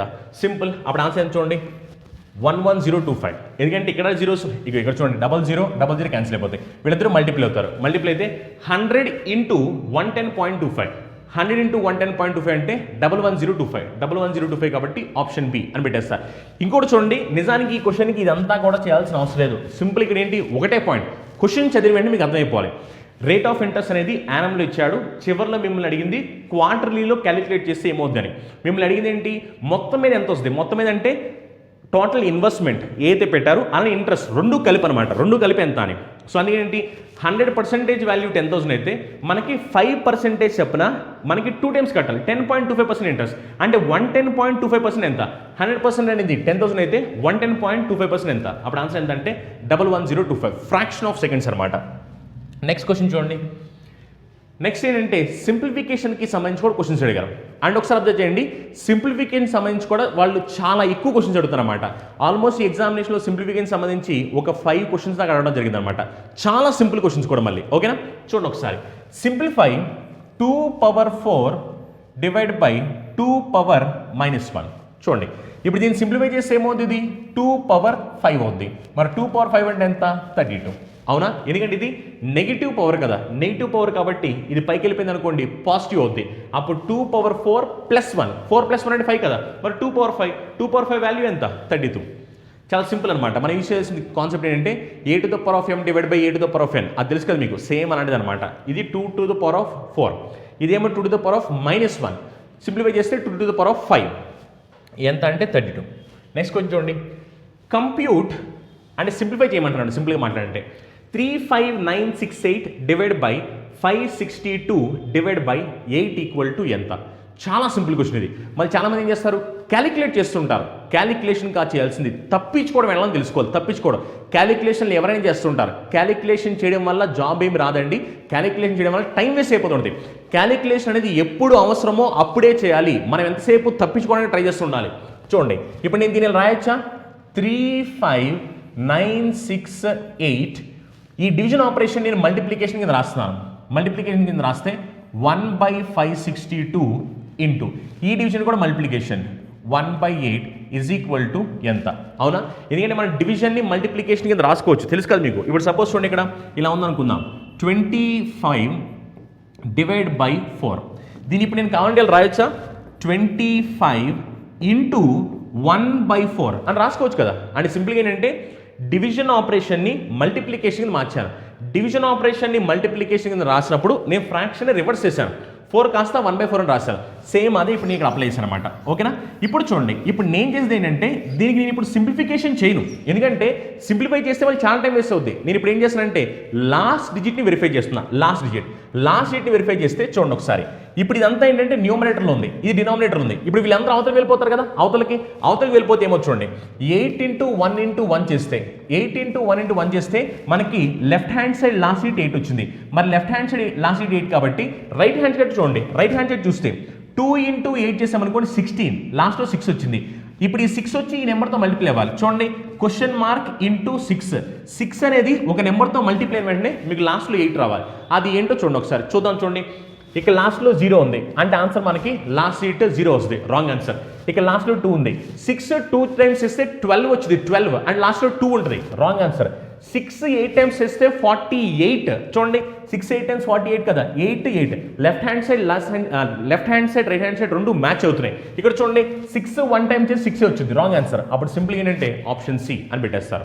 అవునా, ఎందుకంటే ఇదంతా క్యాలిక్యులేట్ చేయాల్సిన అవసరం ఉంది అసలు. నిజానికి మిమ్మల్ని ఎగ్జామినేషన్లో ఇదంతా క్యాలిక్యులేట్ చేయాల్సిన అవసరం కూడా లేదనమాట. ఎగ్జామ్ ఇచ్చినప్పుడు కూడా మీకు ఫాస్ట్గా ఎలా పెట్టబోతున్నారు మీరు ఆన్సర్, ఫాస్ట్గా అన్న దానికోసమే క్వశ్చన్ ఇచ్చారు.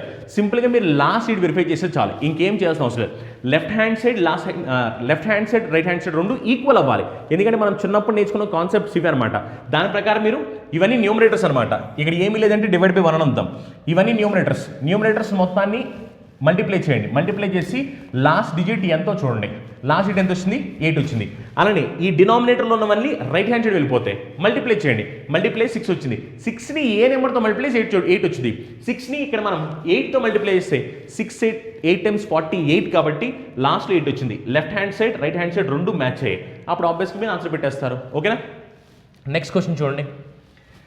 నెక్స్ట్ ఏంటంటే ఈసారి మళ్ళీ సింప్లిఫికేషన్ సంబంధించి ఈసారి ఏంటంటే 5 4 3 6 7 ఇంటూ 4 9s మల్టిప్లై చేస్తే ఏమవుతుంది అని క్వశ్చన్ అడుగుతున్నారు. చూడండి ఒకసారి లాస్ట్ డేట్ వెరిఫికేషన్ చేద్దాము అంటే చూడండి లాస్ట్ డేట్ 3 ఉంది, లాస్ట్ డేట్ 3 ఉంది, లాస్ట్ డేట్ 3 ఉంది, లాస్ట్ డేట్ కూడా 3 ఉంది. అవునా. అంటే ఇప్పుడు మనం లాస్ట్ డేట్ వెరిఫై చేయడం కుదరదు, డిజిటల్ సమ్ చేయొచ్చు. డిజిటల్ సమ్ చేయొచ్చు కదా, ఆల్రెడీ మనం డిజిటల్ సమ్ గురించి కూడా చాలా వీడియోస్ చెప్తూ ఉంటాం. ఒకవేళ డిజిటల్ సమ్ చేద్దాము అంటే ఇక్కడ వస్తుంది చూడండి. ఇక మీరు అబ్జర్వ్ చేస్తే కనుక అన్ని నెంబర్స్లో డిజిట్స్ అనేవి సేమ్ ఉన్నాయి ఆల్మోస్ట్, కాకపోతే నెంబర్స్ అనేవి కొంచెం అటు ఇటు మారి అనమాట, సేమ్ ఉన్నాయి అనమాట. అందువల్ల మీరు డిజిటల్ సమ్ చేసినా ఎలాంటి ఉపయోగం లేదు. ఎందుకంటే చూడండి ఇక్కడ చూడండి ఒకసారి, ఇక్కడ మీరు చూస్తే 5 4 6 చూడండి, 5 4 3 5 4 3 5 4 3 ఇక్కడ చూడండి 6 3 3 6 3 6 3 6 3 అండ్ ఆల్మోస్ట్ మీకు మొత్తం సేమ్ ఉన్నాయి. మళ్ళీ కొంతమంది చేస్తారు సెకండ్ లాస్ట్ షీట్ చేద్దాం కష్టం అంటారు. సెకండ్ లాస్ట్ షీట్ చేద్దామన్నా సెకండ్ లాస్ట్ షీట్ కూడా సేమ్ చూడండి, సెకండ్ లాస్ట్ షీట్ కూడా సేమ్. ఒకవేళ థర్డ్ లాస్ట్ షీట్ చూస్తే థర్డ్ లాస్ట్ షీట్ కూడా సేమ్, అండ్ ఆల్మోస్ట్ అన్ని సేమ్ ఉన్నాయి అనమాట. అంటే మీరు తప్పదు క్యాలిక్యులేట్ చేయాల్సిందే. ఈ క్యాలిక్యులేషన్ చేసేటప్పుడు కూడా ఏం చేయాలంటే మళ్ళీ మీరు స్మార్ట్గానే చేయాలి, మళ్ళీ మీరు క్యాలిక్యులేషన్ చేయకూడదు అనమాట. చూడండి ఒకసారి, ఇప్పుడు నేను దీన్ని ఇలా చెప్పొచ్చా, 5 4 3 6 7 ఇంటూ ఇప్పుడు ఒకవేళ మీరు చూస్తే 4 9s ఉన్నాయి. ఈ 4 9స్ని నేను రాయొచ్చా ఏమని 10,000 -1 అని రాసుకోవచ్చు కదా. ఎప్పుడైతే నేను దీన్ని 10,000 -1 అని రాశానో అప్పుడు ఇదేమవుద్ది 5 4 చూడండి ఒకసారి 5 4 3 6 7 4 zeros అవునా.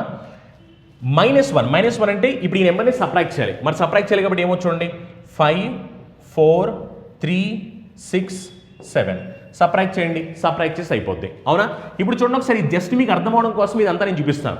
ఇప్పుడు ఒకవేళ మీరు సబ్ట్రాక్ట్ చేస్తే ఇక్కడ ఏమీ లేదు కాబట్టి బారో చేస్తారు. బారో చేస్తే ఏమవుద్ది, ఇది 10 అవుద్ది, ఇది 10 అవుద్ది, ఇదేమైపోద్ది 9 అవుద్ది, ఇదేమవుద్ది ఇది 9 అవుద్ది, ఇదేమవుద్ది ఇది 9 అవుద్ది.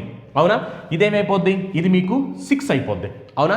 ఇప్పుడు చూడండి 10లోంచి 7 తీస్తే ఎంత వస్తుంది మీకు 3, 9లోంచి 6 3, 9లోంచి 3 6, 9లోంచి 4 5. ఇక్కడ చూడండి 6లోంచి 5 తీస్తే 1. అవునా.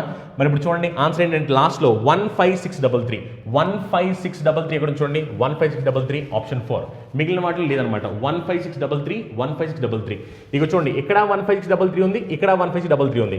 ఇక్కడ చూడండి ఇక్కడ మీకు ఏమొచ్చింది 5460 వచ్చింది, ఇక్కడ ఏమొచ్చింది 5436 వచ్చింది, ఇక్కడ మనకి ఏమొచ్చింది 5436 వచ్చింది. కావాలంటే చూడండి ఇక్కడ మీరు సబ్ట్రాక్ట్ చేస్తే ఏమవుద్ది 5436 వచ్చింది.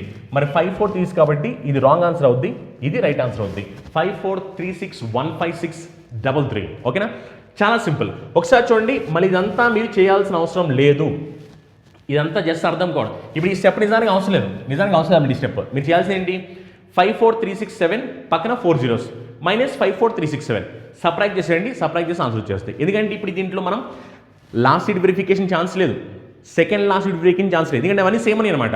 పోనీ ఒకవేళ మనం ఇక్కడ చూస్తే కనుక 9 మల్టిపుల్ కాబట్టి డివిజిబిలిటీ రూల్ ఫర్ 9 అప్లై చేద్దామన్న ఛాన్స్ లేదు, ఎందుకంటే ఇక్కడ ఆల్మోస్ట్ అన్ని సేమ్ ఉన్నాయి. సేమ్ ఉండడం వల్ల అంటే మీరు డిజిటల్ సమ్ అప్లై చేయడం కానీ ఇవన్నీ ఛాన్సెస్ లేవన్నమాట, ఏది లేదు కాబట్టి క్యాలిక్యులేట్ చేయాలి, క్యాలిక్యులేట్ చేస్తే ఆన్సర్ వస్తుంది. ఆ క్యాలిక్యులేషన్ కూడా మీరు సింపుల్గా చేయాలి, మళ్ళీ మామూలుగా చేయకూడదు అనమాట. నెక్స్ట్ క్వశ్చన్ చూడండి, ఇది కూడా సింప్లిఫై చేయమంటున్నారు. సింప్లిఫై చేస్తే ఏమవుద్ది అని అడుగుతున్నారు. చూడండి ఇప్పుడు సింప్లిఫై చేస్తే ఇది ఏమవుద్ది, మళ్ళీ దీన్ని మొత్తాన్ని రాయాల్సిన అవసరం లేదు, మొత్తాన్ని రాస్తే మళ్ళీ టైం వేస్ట్. 3x × x అంటే 3x². అవునా. అంటే ఖచ్చితంగా మీ ఆప్షన్లో 3x² ఉండాలి, 3x² లేదు, 3x² లేదు. ఇక్కడ 3x² ఉంది, ఇక్కడ 3x² ఉంది. అవునా. నెక్స్ట్ అని చూడండి 3x × -4 చేస్తే -12x వచ్చింది. అవునా. ఇక్కడ చూడండి 7x ఉంది, 7x - 12x అంటే -5x. అప్పుడు ఆన్సర్ ఏంటి ఆప్షన్ డి అని పెట్టేస్తాం. ఓకేనా. మళ్ళీ అంతేగాని ఇది మొత్తం మళ్ళీ నీట్గా రాసి 7x + 3x² - 12x అదంతా రాయాల్సిన అవసరం, కళ్ళతో చూసి ఆన్సర్ పెట్టొచ్చు. 3x × x అంటే 3x², 3x² అనే ఆప్షన్ 2, ఈ 2 ఎలిమినేట్ అయిపోయి 3x - 4 అంటే 3x × -4 అంటే -12x, ఇక్కడేమో +7x, 7x - 12x అంటే -5x పెట్టేయండి, ఆన్సర్ అయిపోద్ది. నెక్స్ట్ క్వశ్చన్ చూడండి, మళ్ళీ మనకి సాల్వ్ అంటే మళ్ళీ సింప్లిఫై చేయమని అడుగుతున్నారు. అండ్ సింపుల్గా మాట్లాడే మనం ఇప్పుడు ఎక్స్ వాల్యూ ఎంత కనుక్కోవాలి. ఈ -7 దగ్గరికి వచ్చాం అనుకోండి +7 అవుద్ది. -4 + 7 అంటే 3 అవుద్ది. అవునా, 3 = 3x. అప్పుడు దీని నుంచి మనం x = ఎంత అంటే 1 అని చెప్పేస్తాం. చాలా సింపుల్ క్వశ్చన్ అనమాట. మళ్ళీ ఇవన్నీ చూసి పెట్టే ఆన్సర్లు, ఇవన్నీ చేసి పెట్టే ఆన్సర్లు కాదు, చేయాల్సిన అవసరం లేదు, కళ్ళ చూసి ఆన్సర్ పెట్టొచ్చు. నెక్స్ట్ చూడండి, which is correct ascending order. Ascending అంటే ఇంక్రీసింగ్ ఆర్డర్ అనమాట. Ascending increasing order for the given numbers. ఇప్పుడు ఒకసారి మీరు చూస్తే కనుక ఇక్కడ మీకు 3/7 2/7 అంటే మనకి ఫ్రాక్షన్లో కనిపిస్తున్నాయి.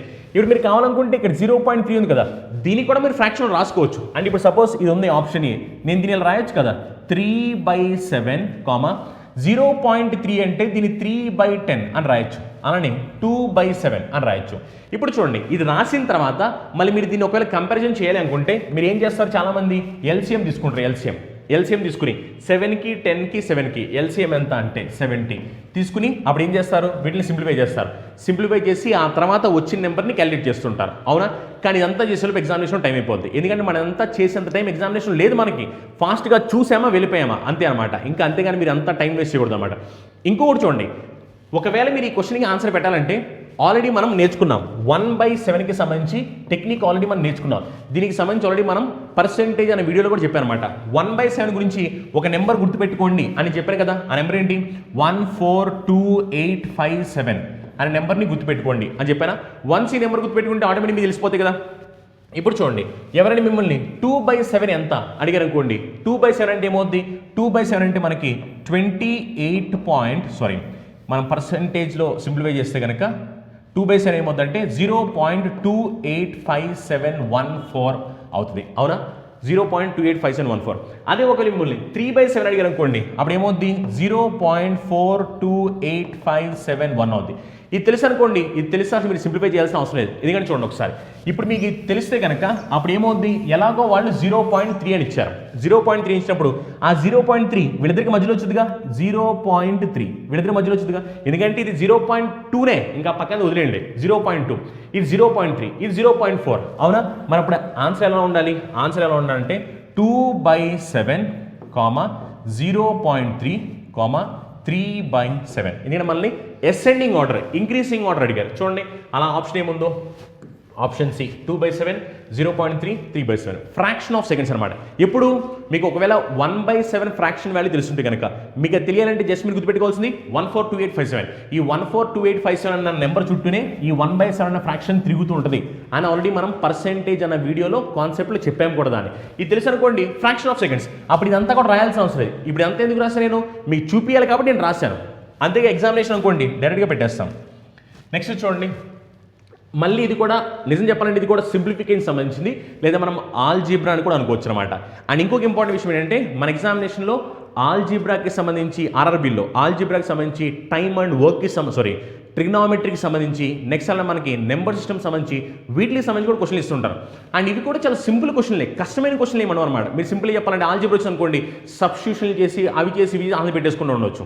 అండ్ ఒకవేళ ట్రిగ్నామెట్రీ ఇచ్చి అనుకోండి, ట్రిగ్నామెట్రీ నుంచి ఫార్ములా బేస్డ్ ఇస్తుంటారు, లేదా మనకి అప్పుడప్పుడు హైట్స్ అండ్ డిస్టెన్స్ బేస్ చేసుకుని ఇస్తుంటారు. కొన్నిసార్లు అవి కూడా సింప్లిఫికేషన్, అవి కూడా మీరు ఏంటంటే సబ్స్టిట్యూట్ చేసుకుని ఆన్సర్ పెట్టవచ్చు అనమాట. చాలా సింపుల్ క్వశ్చన్లే. మిమ్మల్ని ఏంటంటే వాళ్ళు క్వశ్చన్లు అడిగేవి మోడరేట్ లెవెల్ క్వశ్చన్స్ లేదా easy level questions. Tough questions అనేవి జనరల్గా ఆర్ఆర్బీ ఎన్టీపీసీ పాయింట్ ఆఫ్ వ్యూలో వాళ్ళు అడగట్లేదు అనమాట. మీరు నేర్చుకున్నప్పుడు ఏంటంటే బెటర్ కొంచెం హార్డ్ లెవెల్ నేర్చుకోవడం బెటర్ అనమాట. అప్పుడు ఏమవుతుంది, ఒకవేళ అనుకోకుండా టఫ్ క్వశ్చన్ వచ్చినా సరే మీరు సాల్వ్ చేయగలుగుతారు. చూడండి ఇప్పుడు దీన్ని సింప్లిఫై చేస్తే ఏమవుతుంది చూడండి, సింప్లిఫై చేస్తే ఇది ఏంటంటే 2x into w minus z value ఎంత. చూడండి 2 ఇంటూ x వాల్యూ ఎంత, x వాల్యూ ఎంత చూడండి, x వాల్యూ ఎంత అంటే 3 ఇంటూ w వాల్యూ ఎంత, w value -2 minus z value ఎంత, z వాల్యూ ఎంత అంటే -1/2. మైనస్ ఆఫ్ మైనస్ అంటే ప్లస్ అయిపోద్ది, +1/2 అవుద్ది. అవునా, ఇప్పుడు సింప్లిఫై చేయండి. సింప్లిఫై చేస్తే 2 ఇంటూ 3 ఇంటూ ఎల్సిఎం తీసామనుకోండి, ఇది ఏమవుద్ది -2 ఇంటూ అంటే -4 +1 అంటే -3 అవుద్ది. అవునా, అప్పుడు సింప్లిఫై చేస్తే 2 క్యాన్సిల్ అయిపోద్ది. 3 ఇంటూ -3 అంటే -9 అంటే ఆప్షన్ వెంటనే మనం ఫస్ట్ ఆప్షన్ అని పెట్టేస్తాం. అండ్ ఇంకోటి చూడండి, ఎగ్జామినేషన్ ఓరియంటేషన్లో ఇదంతా ఏం చూపించాల్సిన అవసరం లేదు. ఇప్పుడు మీకు అర్థం అవ్వాలనే ఉద్దేశంతో నేను ఇదంతా చూపించాను. ఇప్పుడు -2 + 1/2 చేస్తే -3/2 వచ్చిందన్న సంగతి తెలిసిన విషయమే. అవునా, అప్పుడు -3/2 చేసినప్పుడు ఏమవుతుంది, 2 క్యాన్సిల్ అయిపోతే 3 ఇంటూ -3 3 × -3 అంటే -9 పెట్టేస్తాం. మళ్ళీ అంతేగాని ఇది మొత్తం చేసి ఎగ్జామినేషన్ చూపించాల్సిన అవసరం లేదు. ఎంతసేపు మన ఎగ్జామినేషన్లో మర్చిపోకుండా విషయం ఏంటంటే మనం రాసేది ఆబ్జెక్టివ్ ఎగ్జామినేషన్, డిస్క్రిప్టివ్ కాదు, object examination.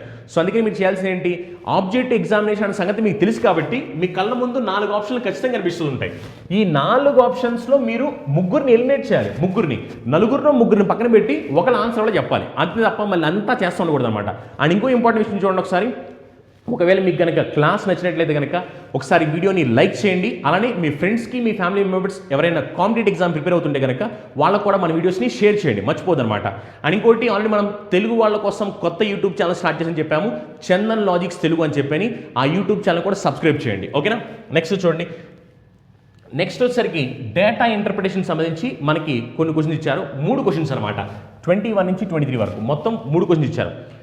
Data interpretation tabular గ్రాఫ్కి సంబంధించి ఇది కూడా చాలా సింపుల్ క్వశ్చనే, కష్టమైన క్వశ్చన్ ఏం కాదు. చూడండి ఒకసారి క్వశ్చన్ ఏం చెప్తున్నారంటే, ఈ టేబులర్ గ్రాఫ్లో మొత్తం ఏంటంటే question, the table below represents distance in kilometer travelled by 6 trucks on 6 different days.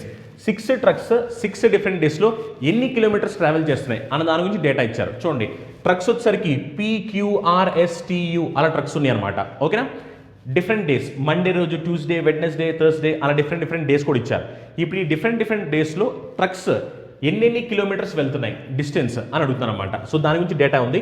ఇప్పుడు ఫస్ట్ క్వశ్చన్ చూడండి, if to travel the given distance the time taken by truck Q on Friday was 8 hours, then what is the average speed on the day. So మనకు కావాల్సింది speed కావాలి. మనకు తెలిసింది speed is equal to distance by time అని తెలుసు, అవునా. Time ఎలాగో వాళ్ళు చెప్పేశారు, టైం ఎంత అని చెప్పారు, 8 hours అని చెప్పారు. మనకి డిస్టెన్స్ కావాలి. డిస్టెన్స్ ఆల్రెడీ మనకి గ్రాఫ్లో ఉంది. ఏ రోజున చూడండి, ట్రక్ Q ఫ్రైడే రోజున. చూడండి ఇది ఇంపార్టెంట్ మనకి, ట్రక్ Q ఫ్రైడే. చూడండి ఒకసారి, ట్రక్ Q ఇక్కడే ఉంది కదా, ఫ్రైడే రోజు చూడండి, ఫ్రైడే ఇదే కదా, ఫ్రైడే రోజు ట్రక్ Q అంటే ఇదే కదా, ఫ్రైడే రోజు ట్రక్ Q అంటే 302. డిస్టెన్స్ ఎంత అంటే 302. ఇప్పుడు చూడండి దీన్ని సింప్లిఫై చేసి అని చెప్పాలి. మళ్ళీ సింప్లిఫికేషన్ రాదు అనైతే మాత్రం అనవద్దు, మీకు వచ్చిందంతా చేసుకోండి, రాకపోయినా పర్లేదు, మీకు వచ్చిందని చేయండి.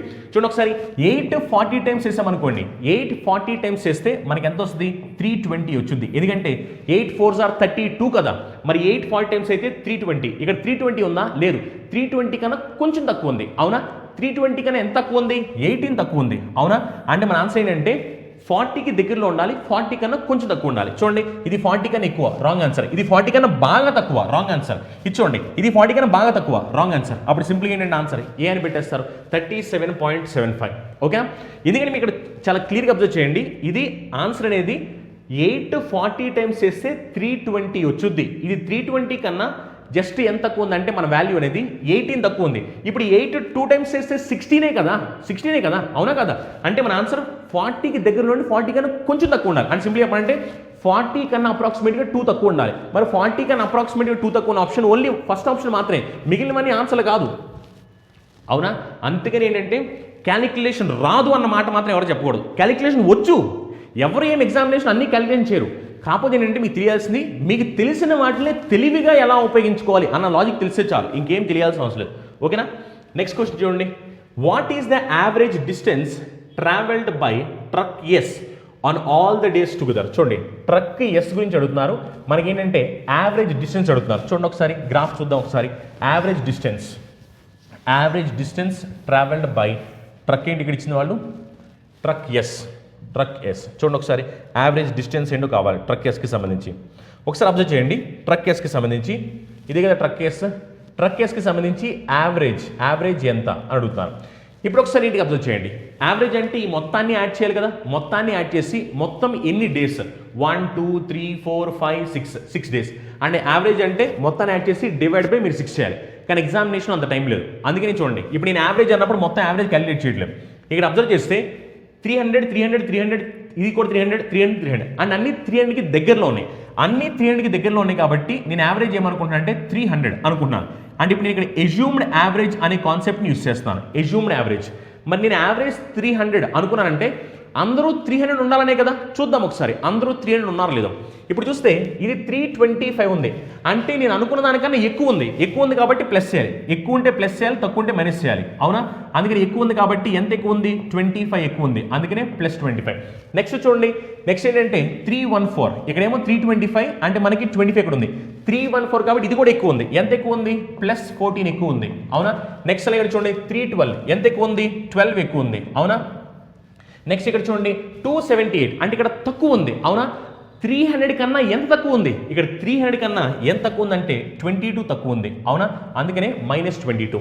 ఇక్కడ చూడండి ఇక్కడ 292 ఇక్కడ కూడా తక్కువే ఉంది, ఎంత తక్కువ ఉంది, -8. ఇక్కడ చూడండి 274 ఇది కూడా తక్కువ ఉంది, ఎంత తక్కువ ఉంది, 26 తక్కువ ఉంది, అవునా, -26. ఓకేనా. ఇప్పుడు చూడండి ఒకసారి ఈ మొత్తాన్ని మీరు క్యాలిక్యులేట్ చేయండి. క్యాలిక్యులేట్ చేస్తే కనుక ఇప్పుడు ఒకసారి చూడండి, ఇదేమో +25 ఇదేమో -26 అండ్ ఇప్పుడు ఇక్కడ ఓవరాల్గా నాకు ఏమొచ్చిందంటే -1 వచ్చింది, ఓవరాల్గా నాకు -1 వచ్చింది. నెక్స్ట్ అలానే చూడండి ఇక్కడ అబ్జర్వ్ చేస్తే కనుక ఈ +6 -8 చేసామనుకోండి, సారీ +14 -8 చేసామనుకోండి +6 వచ్చింది, +6 +12 చేసామనుకోండి +18 వచ్చింది. ఇక్కడ చూస్తేనేమో మొత్తం మీద మనకి +18 వచ్చింది, ఇక్కడ చూస్తేనేమో -20 వచ్చింది. మరి +18 -22 చేసామనుకోండి అప్పుడు మనకి ఎంత వస్తుంది, -4 వచ్చింది, అవునా. క్యాలిక్యులేషన్ కరెక్ట్గా చేసామా రాంగ్ చేసాం ఎక్కడైనా ఒకసారి చూడండి. క్యాలిక్యులేషన్ మనం ఎక్కడ రాంగ్ చేస్తున్నట్టున్నాం ఒకసారి అబ్జర్వ్ చేద్దాం, మళ్ళీ క్లియర్గా చూడండి ఒకసారి. ఎక్కడో మనం క్యాలిక్యులేషన్ రాంగ్ చేసినట్టున్నాము. యాక్చువల్గా ఏంటంటే మనకి యావరేజ్ క్యాలిక్యులేట్ చేయమని అడిగారు కదా. సో యావరేజ్ క్యాలిక్యులేట్ చేయమన్నప్పుడు సో మనం చేయాల్సింది ఏంటి, ఎజ్యూమ్డ్ యావరేజ్. నేను ఇప్పుడు ఎజ్యూమ్డ్ యావరేజ్ తీసుకున్నాను. ఎజ్యూమ్డ్ యావరేజ్ ఎంత తీసుకున్నాను అంటే ఎజ్యూమ్ యావరేజ్ 300 అని తీసుకున్నాను. నేను ఎప్పుడైతే 300 అని తీసుకున్నానో మొత్తం అన్ని 300 ఉండాలి, అవునా. ఇక్కడ చూడండి ఇది 325 ఉంది, 325 అంటే నేను అనుకున్న దానికన్నా అది ఎక్కువ ఉంది, ఎంత ఎక్కువ ఉంది, ఎంత ఎక్కువ అంటే 25 ఎక్కువ ఉంది. నెక్స్ట్ ఇది చూడండి 314 ఇది కూడా ఎక్కువే ఉంది, ఎంత ఎక్కువ ఉంది, ఎంత ఎక్కువ ఉంది అంటే 14 ఎక్కువ ఉంది. నెక్స్ట్ ఇది చూడండి ఇది 312 ఇది కూడా ఎక్కువ ఉంది, ఎంత ఎక్కువ ఉంది, 12 ఎక్కువ ఉంది, అవునా. ఇది చూడండి 278 ఇది తక్కువ ఉంది, ఎంత తక్కువ ఉంది, ఎంత తక్కువ ఉంది అంటే 22 తక్కువ ఉంది, అవునా. అందుకని మైనస్ వేసుకున్నాను. ఇది కూడా తక్కువ ఉంది, ఎంత తక్కువ ఉంది, 8 తక్కువ ఉంది, అందుకనే -8. ఇది చూడండి ఇది కూడా తక్కువ ఉంది, ఎంత తక్కువ ఉంది, 26 తక్కువ ఉంది, అందుకనే -26. ఇప్పుడు చూడండి +25 -26 అంటే మనకి -1, అవునా. నెక్స్ట్ అలానే చూడండి, నెక్స్ట్ అలానే ఈ రెండింటిని యాడ్ చేయండి. యాడ్ చేస్తే కనుక 14 + 12 చేస్తే మనకి 26 వచ్చింది. అప్పుడు ఇది +26 కదా, ఇదేమో +26 ఇదేమో -22. +26 -22 చేసామనుకోండి అప్పుడు ఇంక మనకి ఎంత వస్తుంది అంటే +4 వచ్చింది, అవునా, +4. ఇప్పుడు చూడండి -1 + 4 చేసామనుకోండి ఎంత అంటే +3. +3 -8 చేసామనుకోండి -5 వచ్చింది, అవునా, -5. అంటే ఓవరాల్గా ఏమైందంటే నాకు 5 తక్కువ వచ్చింది. మరి 5 ఏంటి, మొత్తం అందరినీ కంపేర్ చేసి తక్కువ వచ్చింది. మరి 5 తక్కువ వచ్చింది కాబట్టి 5ని అందరికీ డిస్ట్రిబ్యూట్ చేయాలి. మొత్తం ఎన్ని డేస్, మొత్తం మనకి 1 2 3 4 5 6 డేస్ కదా, అందుకనే 5/6. ఇప్పుడు మనం దీన్ని సింప్లిఫై చేయాలి. దీన్ని సింప్లిఫై చేసి అంతకని చెప్పాలన్నమాట. అంటే 300 - 5/6 అంటే ఇది మీరు అబ్జర్వ్ చేయండి, 5/6 అంటే ఇది ఆల్మోస్ట్ 1 కూడా తగ్గట్లేదు, అవునా. అంటే మన ఆన్సర్ అనేది ఆల్మోస్ట్ 300కి దగ్గరలో ఉండాలి, 300కి దగ్గరలో. చూద్దాం ఒకసారి 300కి దగ్గరలో, ఎందుకంటే మనకు వచ్చిన ఆప్షన్ చూడండి ఒకసారి. వచ్చిన ఆప్షన్ ఏంటంటే 300 - 5/6, అవునా. 5/6 అంటే దీని వాల్యూ 1 కూడా కాదు, 6/6 అంటే దీని వాల్యూ 1 అవుద్ది, కానీ ఇది 5/6 అంటే 1 కూడా కాదు. అంటే ఆల్మోస్ట్ ఏంటంటే మన ఆప్షన్ 300కి దగ్గరలో ఉండాలి, కానీ కొంచెం తక్కువ ఉండాలి. చూద్దాం ఒకసారి. ఇప్పుడు చూడండి ఇది 296 ఇది 198 ఇది 199, అప్పుడు మిగిలింది ఒకే ఆప్షన్, అవునా. ఆ ఆప్షన్ ఆన్సర్ కింద పెట్టేస్తే అయిపోద్ది, ఎందుకంటే చాలా సింపుల్ క్వశ్చన్ అన్నమాట ఇది. మీరు ఏమి ఎగ్జామినేషన్లో మొత్తం అంతా చేయాల్సిన అవసరం లేదు. చూడండి ఆప్షన్ బి అనమాట. ఇక్కడ వాళ్ళు సింప్లిఫై చేయలేదు, ఏంటంటే 1795 / 6 అని రాశారు. మరి అంతే కదా, ఇప్పుడు మీరు దీన్ని సింప్లిఫై చేశారు అనుకోండి 360 ఏం చేస్తే 1800 నుంచి 5 తీసాం అనుకోండి 1795 / 6 అదే రాశారు. అండ్ ఇంకోటి చూడండి ఒకసారి. యాక్చువల్లీ ఇందాక నేను మీకు వెయిటెడ్ యావరేజ్ అన్న కాన్సెప్ట్ని ఎక్స్ప్లెయిన్ చేయడం కోసం యావరేజ్ని ఎజ్యూమ్ చేసి నేను మొత్తం చేశాను.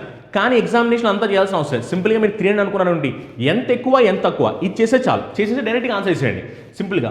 అంతేగాని మళ్ళీ మొత్తం అంతా క్యాలిక్యులేట్ చేసుకోవాల్సిన అవసరం కూడా లేదనమాట. చాలా సింపుల్, ఓకేనా. నెక్స్ట్ క్వశ్చన్ చూడండి. నెక్స్ట్ క్వశ్చన్ ఏంటంటే what is the total distance travelled by all the trucks together on Saturday.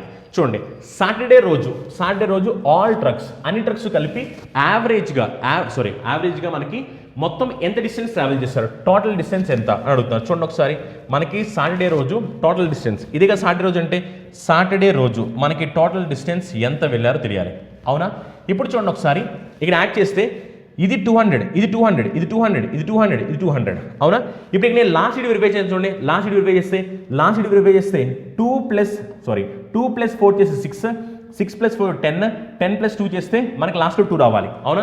లాస్ట్లో 2 వచ్చే ఆప్షన్ ఏం చూడండి, లాస్ట్లో 2 రావట్లేదు, లాస్ట్లో 2 ఇక్కడ ఉంది, లాస్ట్లో 2 ఇక్కడ ఉంది. ఈ రెండు రాంగ్ ఆన్సర్ అయిపోయినాయి. అవునా? అయితే ఇదేనా ఆన్సర్ అవ్వాలి, ఇదేనా ఆన్సర్ అవ్వాలి. ఇప్పుడు చూడండి ఇక్కడ మీరు చూస్తే కనుక ఇక్కడ 1300 ఉంది, ఇక్కడ 1600 ఉంది. ఇప్పుడు ఆన్సర్ 1300 1600 చూద్దాం ఒకసారి. చూడండి ఆ మొత్తాన్ని మళ్ళీ యాడ్ చేయాల్సిన అవసరం కూడా లేదు. సింపుల్గా ఏంటంటే మీరు ఎజ్యూమ్ చేయండి సరిపోద్ది. 1300 లేదా 1600. ఇప్పుడు చూడండి ఇది 200 అలా మొత్తం ఎన్నిసార్లు వచ్చింది, మొత్తం ఎన్నిసార్లు 6 టైమ్స్. 200ని 6 టైమ్స్ చేసాం అనుకోండి, అప్పుడు మనకి ఎంత వస్తుంది, 1200 వచ్చింది. అవునా? కానీ ఇక్కడ అబ్జర్వ్ చేస్తే ఇవన్నీ 200 కాదు, ఇది 92 ఎక్కువ ఉంది, అంటే ఆల్మోస్ట్ 100 ఎక్కువ ఉంది. ఇక్కడ 84 ఆల్మోస్ట్ 100 ఎక్కువ ఉంది, ఇక్కడ 74, ఇక్కడ 80, అండ్ ఆల్మోస్ట్ ఏంటంటే మన ఆన్సర్ 1200 కన్నా చాలా ఎక్కువ ఉండాలి. ఇప్పుడు ఇక్కడ చూడండి, ఇక్కడ మీరు ఆప్షన్ చూడండి ఒకసారి. ఆప్షన్ చూస్తే ఇది 1300 అంటే 1200 కన్నా కొంచెం ఎక్కువ, ఇది 1600 అంటే 1200 కన్నా చాలా ఎక్కువ ఉంది. మరి చాలా ఎక్కువ ఉంది కాబట్టి ఆప్షన్ డి. ఓకేనా? చాలా సింపుల్ అనమాట. నిజం చెప్పాలంటే ఎగ్జామినేషన్ ఓరియంటేషన్లో ఎడిషన్లు, డివిజన్లు ఇవన్నీ చేయాల్సిన అవసరం లేదు. ఎప్పుడు చేయాలి అంటే ఒక ఆప్షన్ దగ్గరగా ఉన్నాయి, తప్పదు ఇంకా చేయాల్సిందే. కానీ ఇప్పుడు ఆప్షన్లు దగ్గరగా లేవు కదా. ఇక్కడ ఆల్రెడీ లాస్ట్ షీట్ చెక్ చేసిన వెంటనే 2 ఎలిమినేట్ అయిపోయాయి. లాస్ట్ షీట్ చెక్ చేసిన వెంటనే ఇంకా మనకు 2 ఆప్షన్లు ఉన్నాయి. ఇప్పుడు ఇదేమో 1300 ఉంది, ఇదేమో 1600 ఉంది. మీరు అక్కడ ఎడిషన్లో చూస్తే కనుక మొత్తాన్ని మళ్ళీ డైరెక్ట్గా ఎడిషన్ అవసరం లేదు, అప్రాక్సిమేట్గా చూడండి. చూస్తే ఏమైంది, మన ఆన్సర్ అనేది 1600కి దగ్గరలో ఉండాలి అని సంగతి తెలుస్తుంది కదా. అప్పుడు 1600 పెట్టండి, 1300 ఎలిమినేట్ అయిపోద్ది. ఓకేనా? నెక్స్ట్ క్వశ్చన్ చూడండి. ఈసారి నెక్స్ట్ ఏంటంటే స్టాటిస్టిక్కి సంబంధించి 3 క్వశ్చన్లు అనమాట. అండ్ ఒకసారి అబ్జర్వ్ చేయండి, రైల్వే ఎగ్జామినేషన్స్ ఎవరైతే రాస్తుంటారో వాళ్ళకి స్టాటిస్టిక్స్ అనే టాపిక్ నుంచి ఖచ్చితంగా క్వశ్చన్లు వస్తుంటాయి. ఖచ్చితంగా మినిమం అయితే 1 క్వశ్చన్. అండ్ చాలాసార్లు వాళ్ళు ఆర్ఆర్బీ ఎన్టీపీసీ పేపర్లో 3 క్వశ్చన్లు అడుగుతారు అనమాట. చాలా సింపుల్ టాపిక్ అనమాట ఇది. దీంట్లో మీకు ఏంటంటే 8 కాన్సెప్ట్స్ ఉంటాయి అనమాట. ఈ 8 నేర్చుకుని అనుకోండి, ఆటోమేటిక్గా మీరు స్టాటిస్టిక్స్ నుంచి 3 క్వశ్చన్లు వస్తాయి. ఒకటి కూడా కాదు, 3 క్వశ్చన్లు. ఈ 3 క్వశ్చన్లు చాలా సింపుల్గా చెప్పవచ్చు. చూద్దాం చూడండి. ఫస్ట్ ఏంటంటే మోడ్ చాలా సిల్లీ క్వశ్చన్ అనమాట. మోడ్ అంటే ఏంటంటే ఏదైతే ఎక్కువ సార్లు కనిపిస్తుందో దాన్నే మోడ్ అంటాం. చూడండి ఏ నెంబర్ ఎక్కువ సార్లు కనిపిస్తుందో ఇక్కడ మనకి డేటా ఇచ్చారు, ఎక్కువ సార్లు కనిపించింది ఏదైతే ఉందో అదే మోడ్ అవుద్ది. చూడండి ఇక్కడ ఎక్కువ సార్లు ఏం కనిపించింది, 4 ఒకటే కనిపిస్తుంది, అది కూడా 2 సార్లే, మిగిలినవన్నీ 1 టైమే. మరి 4 2 సార్లు కనిపిస్తుంది కాబట్టి ఆవిడ మోడ్ ఎంత అంటే 4 అని చెప్పేస్తాం. మోడ్ అంటే చాలా సింపుల్, ఏదైతే ఎక్కువ సార్లు కనిపించుద్దో దాన్నే మనం ఏం చెప్తామంటే మోడ్ అని చెప్తాం. నెక్స్ట్ చూడండి, the variance of a set of data is 144. Then the standard deviation ఎంత అంటారు. చాలా సింపుల్, మనకి వేరియన్స్ చెప్పేశారు, స్టాండర్డ్ డీవియేషన్ అడుగుతున్నారు. మరి స్టాండర్డ్ డీవియేషన్ ఏమిటి అని తెలియాలి అంటే స్క్వేర్ రూట్ ఆఫ్ వేరియన్స్ ఎంత అంటే 144. ఇది ఫార్ములా అనమాట, స్టాండర్డ్ డీవియేషన్ వేరియేషన్ మధ్య రిలేషన్.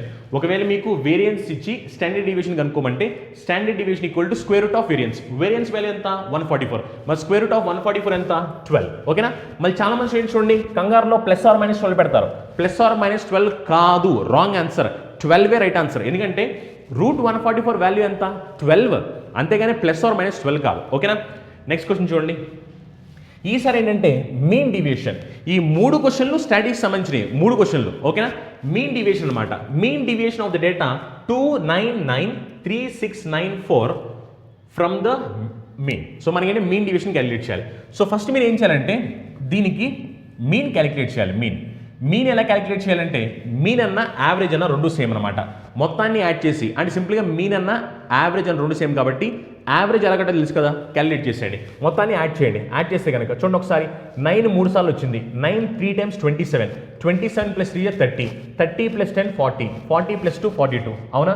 ఇప్పుడు ఒకసారి చూడండి మొత్తమే సమ్ ఎంత వస్తుందంటే 42 వచ్చింది. సమ్ 42 డివైడ్ బై నెంబర్స్ ఎన్ని చూడండి. నెంబర్స్ మొత్తం ఏంటంటే మనకి 7 నెంబర్స్ ఉన్నాయి. అవునా? 42/7 అంటే మనకి వాల్యూ ఎంత వచ్చిందంటే 6 వచ్చింది. ఓకేనా? ఇప్పుడు చూడండి మనకి మీన్ ఎంత అంటే 6. మీన్ కనుక్కున్న తర్వాత నెక్స్ట్ ఏం చేయాలంటే డిఫరెన్స్. ఎందుకంటే మీన్ వేరు అలానే మనకి మీన్ డీవియేషన్ వేరు. కొంతమంది ఏం చేస్తారు, మీన్ డీవియేషన్ కట్టమని మీన్ కట్టేస్తారు. కాదు, మీన్ వేరు, మీన్ డీవియేషన్ వేరు. ఇప్పుడు మనం మీన్ క్యాలిక్యులేట్ చేసాం.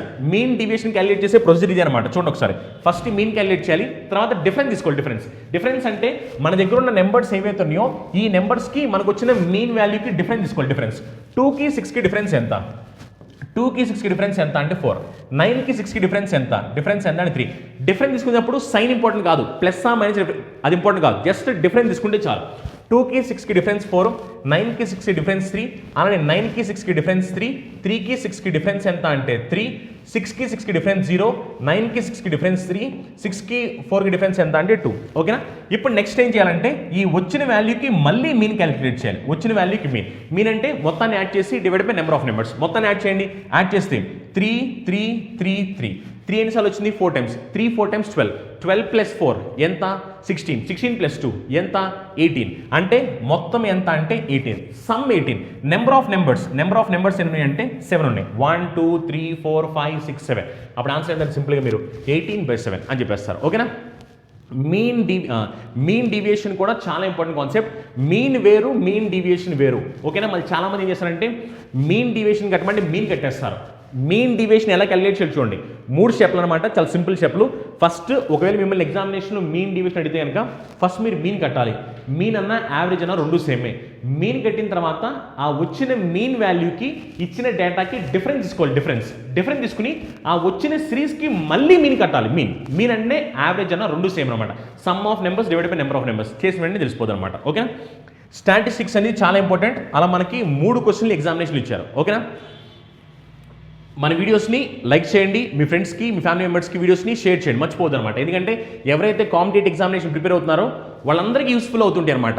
ఎందుకంటే ఎగ్జామినేషన్లో చాలామంది స్టూడెంట్స్కి ఏంటంటే ఎలా అప్రోచెస్ ఉంటాయి, ఫాస్ట్గా ఎలా పెట్టాలి, యూనిక్గా ఎలా థింక్ చేయాలి తెలియక చాలామంది స్టూడెంట్స్ ఏం చేస్తుంటారంటే వాళ్ళకి వచ్చినవే, వాళ్ళకి తెలిసినవే వాటిని బట్టి చేస్తుంటారు. కానీ నిజానికి అలా కాదనమాట. ఎంతమంది క్రౌడ్లో మీరు జాబ్ కొట్టాలి అంటే ఖచ్చితంగా మీరు డిఫరెంట్గా ఆలోచిస్తుండాలి. అది మీకు వచ్చినా రాకపోయినా మీరు నేర్చుకోవాల్సిందే. ఎప్పుడైతే మీరు అలా నేర్చుకుని, ఎప్పుడైతే మీరు అలా పర్ఫార్మెన్స్ చేస్తారో అప్పుడు మాత్రం మీకు జాబ్ సొంతం అవుతుంది అనమాట. అందుకనే పాపం చాలామంది స్టూడెంట్స్కి ఏంటంటే ఇలా చెప్తూ ఉంటారు. ఏంటంటే చాలామంది తెలిసి ఉండకపోవచ్చు, ఎందుకంటే చాలామంది విలేజెస్లో వాటిలో వీటిలో ఉంటూ ఉంటారు అనమాట. సో అలా ఎవరైనా మీ ఫ్రెండ్స్ కానీ, మీ ఫ్యామిలీ మెంబర్స్ కానీ ఒకవేళ ఎవరైనా కనుక కాంపిటేటివ్ ఎగ్జామినేషన్ ప్రిపేర్ అవుతుంటే కనుక ఖచ్చితంగా వాళ్ళకి మన వీడియోస్ని షేర్ చేయడం మాత్రం మర్చిపోద్దు. ఓకే? నెక్స్ట్ క్వశ్చన్ చూడండి. ఇది కూడా చాలా సింపుల్ క్వశ్చన్ అనమాట.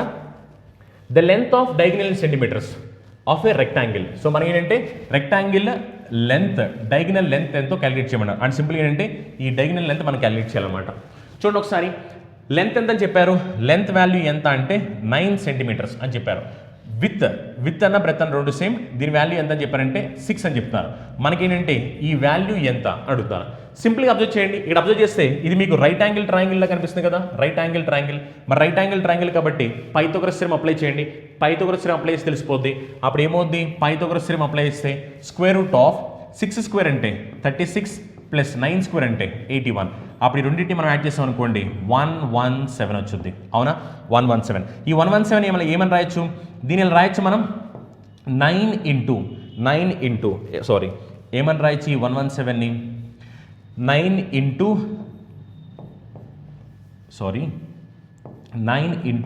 13 అని రాయచ్చా? 9 into 13 వస్తే 90 + 27 117 సరిపోతుంది కదా. 9 into 13. అప్పుడు స్క్వేర్ రూట్ ఆఫ్ 9 తెలుసు కదా. స్క్వేర్ రూట్ ఆఫ్ 9 ఎంత? 3. అప్పుడు ఏమవుతుంది ఆన్సర్? 3√13 అవుతుంది. అవునా? మరి 3√13 కాబట్టి ఆప్షన్ ఏ ఆన్సర్ అయిపోతుంది. చాలా సింపుల్ క్వశ్చన్ అనమాట. ఎందుకంటే ఇక్కడ మీరు అప్లై చేసి పైథాగరస్ థియరం అప్లై చేయాలి. లెంత్ తెలుసు, బ్రెత్ తెలుసు, మనకి ఏంటంటే ఈ డయాగనల్ లెంత్ కావాలి. ఇది పైథాగరస్ థియరం అప్లై చేయండి, ఫ్రాక్షన్ ఆఫ్ సెకండ్స్లో ఆన్సర్ వచ్చేస్తుంది. నెక్స్ట్ క్వశ్చన్ చూడండి. Mounika takes 9 hours 15 minutes in walking a distance and riding back. ఒకసారి చూడండి, వాక్ చేసి మళ్ళీ వెనక్కి వెళ్ళేటప్పుడు రైడ్ చేస్తే పట్టే టైం ఎంత అంటే 9 hours 15 minutes. Same place and distance constant అనమాట. Where she started, she could walk both ways in length 11 hours 15 minutes. అదే ఒకవేళ రెండు వేస్లో కనుక వాక్ చేస్తుంటే అప్పుడు 11 hours 12 minutes. The time taken by her to ride back in both ways. చూడండి, ఇది కూడా చాలా సింపుల్ క్వశ్చన్. ఇది టైమ్ అండ్ డిస్టెన్స్కి సంబంధించిన క్వశ్చన్ అనమాట. యాక్చువల్లీ చాలా సిల్లీ క్వశ్చన్ అనమాట. మన ఎగ్జామినేషన్లో టైమ్ అండ్ డిస్టెన్స్కి సంబంధించి కూడా క్వశ్చన్స్ అడుగుతుంటారు. చూడండి, యాక్చువల్లీ ఏంటంటే ఒక డిస్టెన్స్ ఉంది. ఈ డిస్టెన్స్ని మౌనిక వెళ్తూ ఉంటుంది, వస్తూ ఉంటుంది. ఫస్ట్ టైం మౌనిక ఏం చేసిందంటే వెళ్ళేటప్పుడేమో వాక్ చేసుకుంటూ వెళ్ళింది అనమాట. కానీ వెనక్కి వచ్చేటప్పుడు ఏం చేసింది, రైడ్ చేసుకుంటూ వచ్చింది. అంటే సింపుల్గా మాట్లాడంటే time taken for walking plus time taken for riding. వెళ్ళేటప్పుడేమో వాకింగ్, వచ్చేటప్పుడేమో రైడింగ్. ఇప్పుడు దీనికి పట్టిన టైం ఎంత అంటే 9 hours 15 minutes అనమాట. 9 hours 15 minutes. అదే ఒకవేళ అలా కాకోకుండా ఇదే డిస్టెన్స్ని వాక్ బోత్ వేస్ అంటే రెండు వైపులా వాకింగే చేస్తుంటే సేమ్ డిస్టెన్స్ వెళ్ళేటప్పుడు వచ్చేటప్పుడు రెండు వాకింగే, అంటే వెళ్ళేటప్పుడు వాకింగే చేసింది, అలానే వచ్చేటప్పుడు కూడా వాకింగే చేసింది. అలా వాక్ చేస్తే అప్పుడు టైం ఎంత పట్టిందంట, ఎంత అంటే 11 hours 12 minutes. అవునా?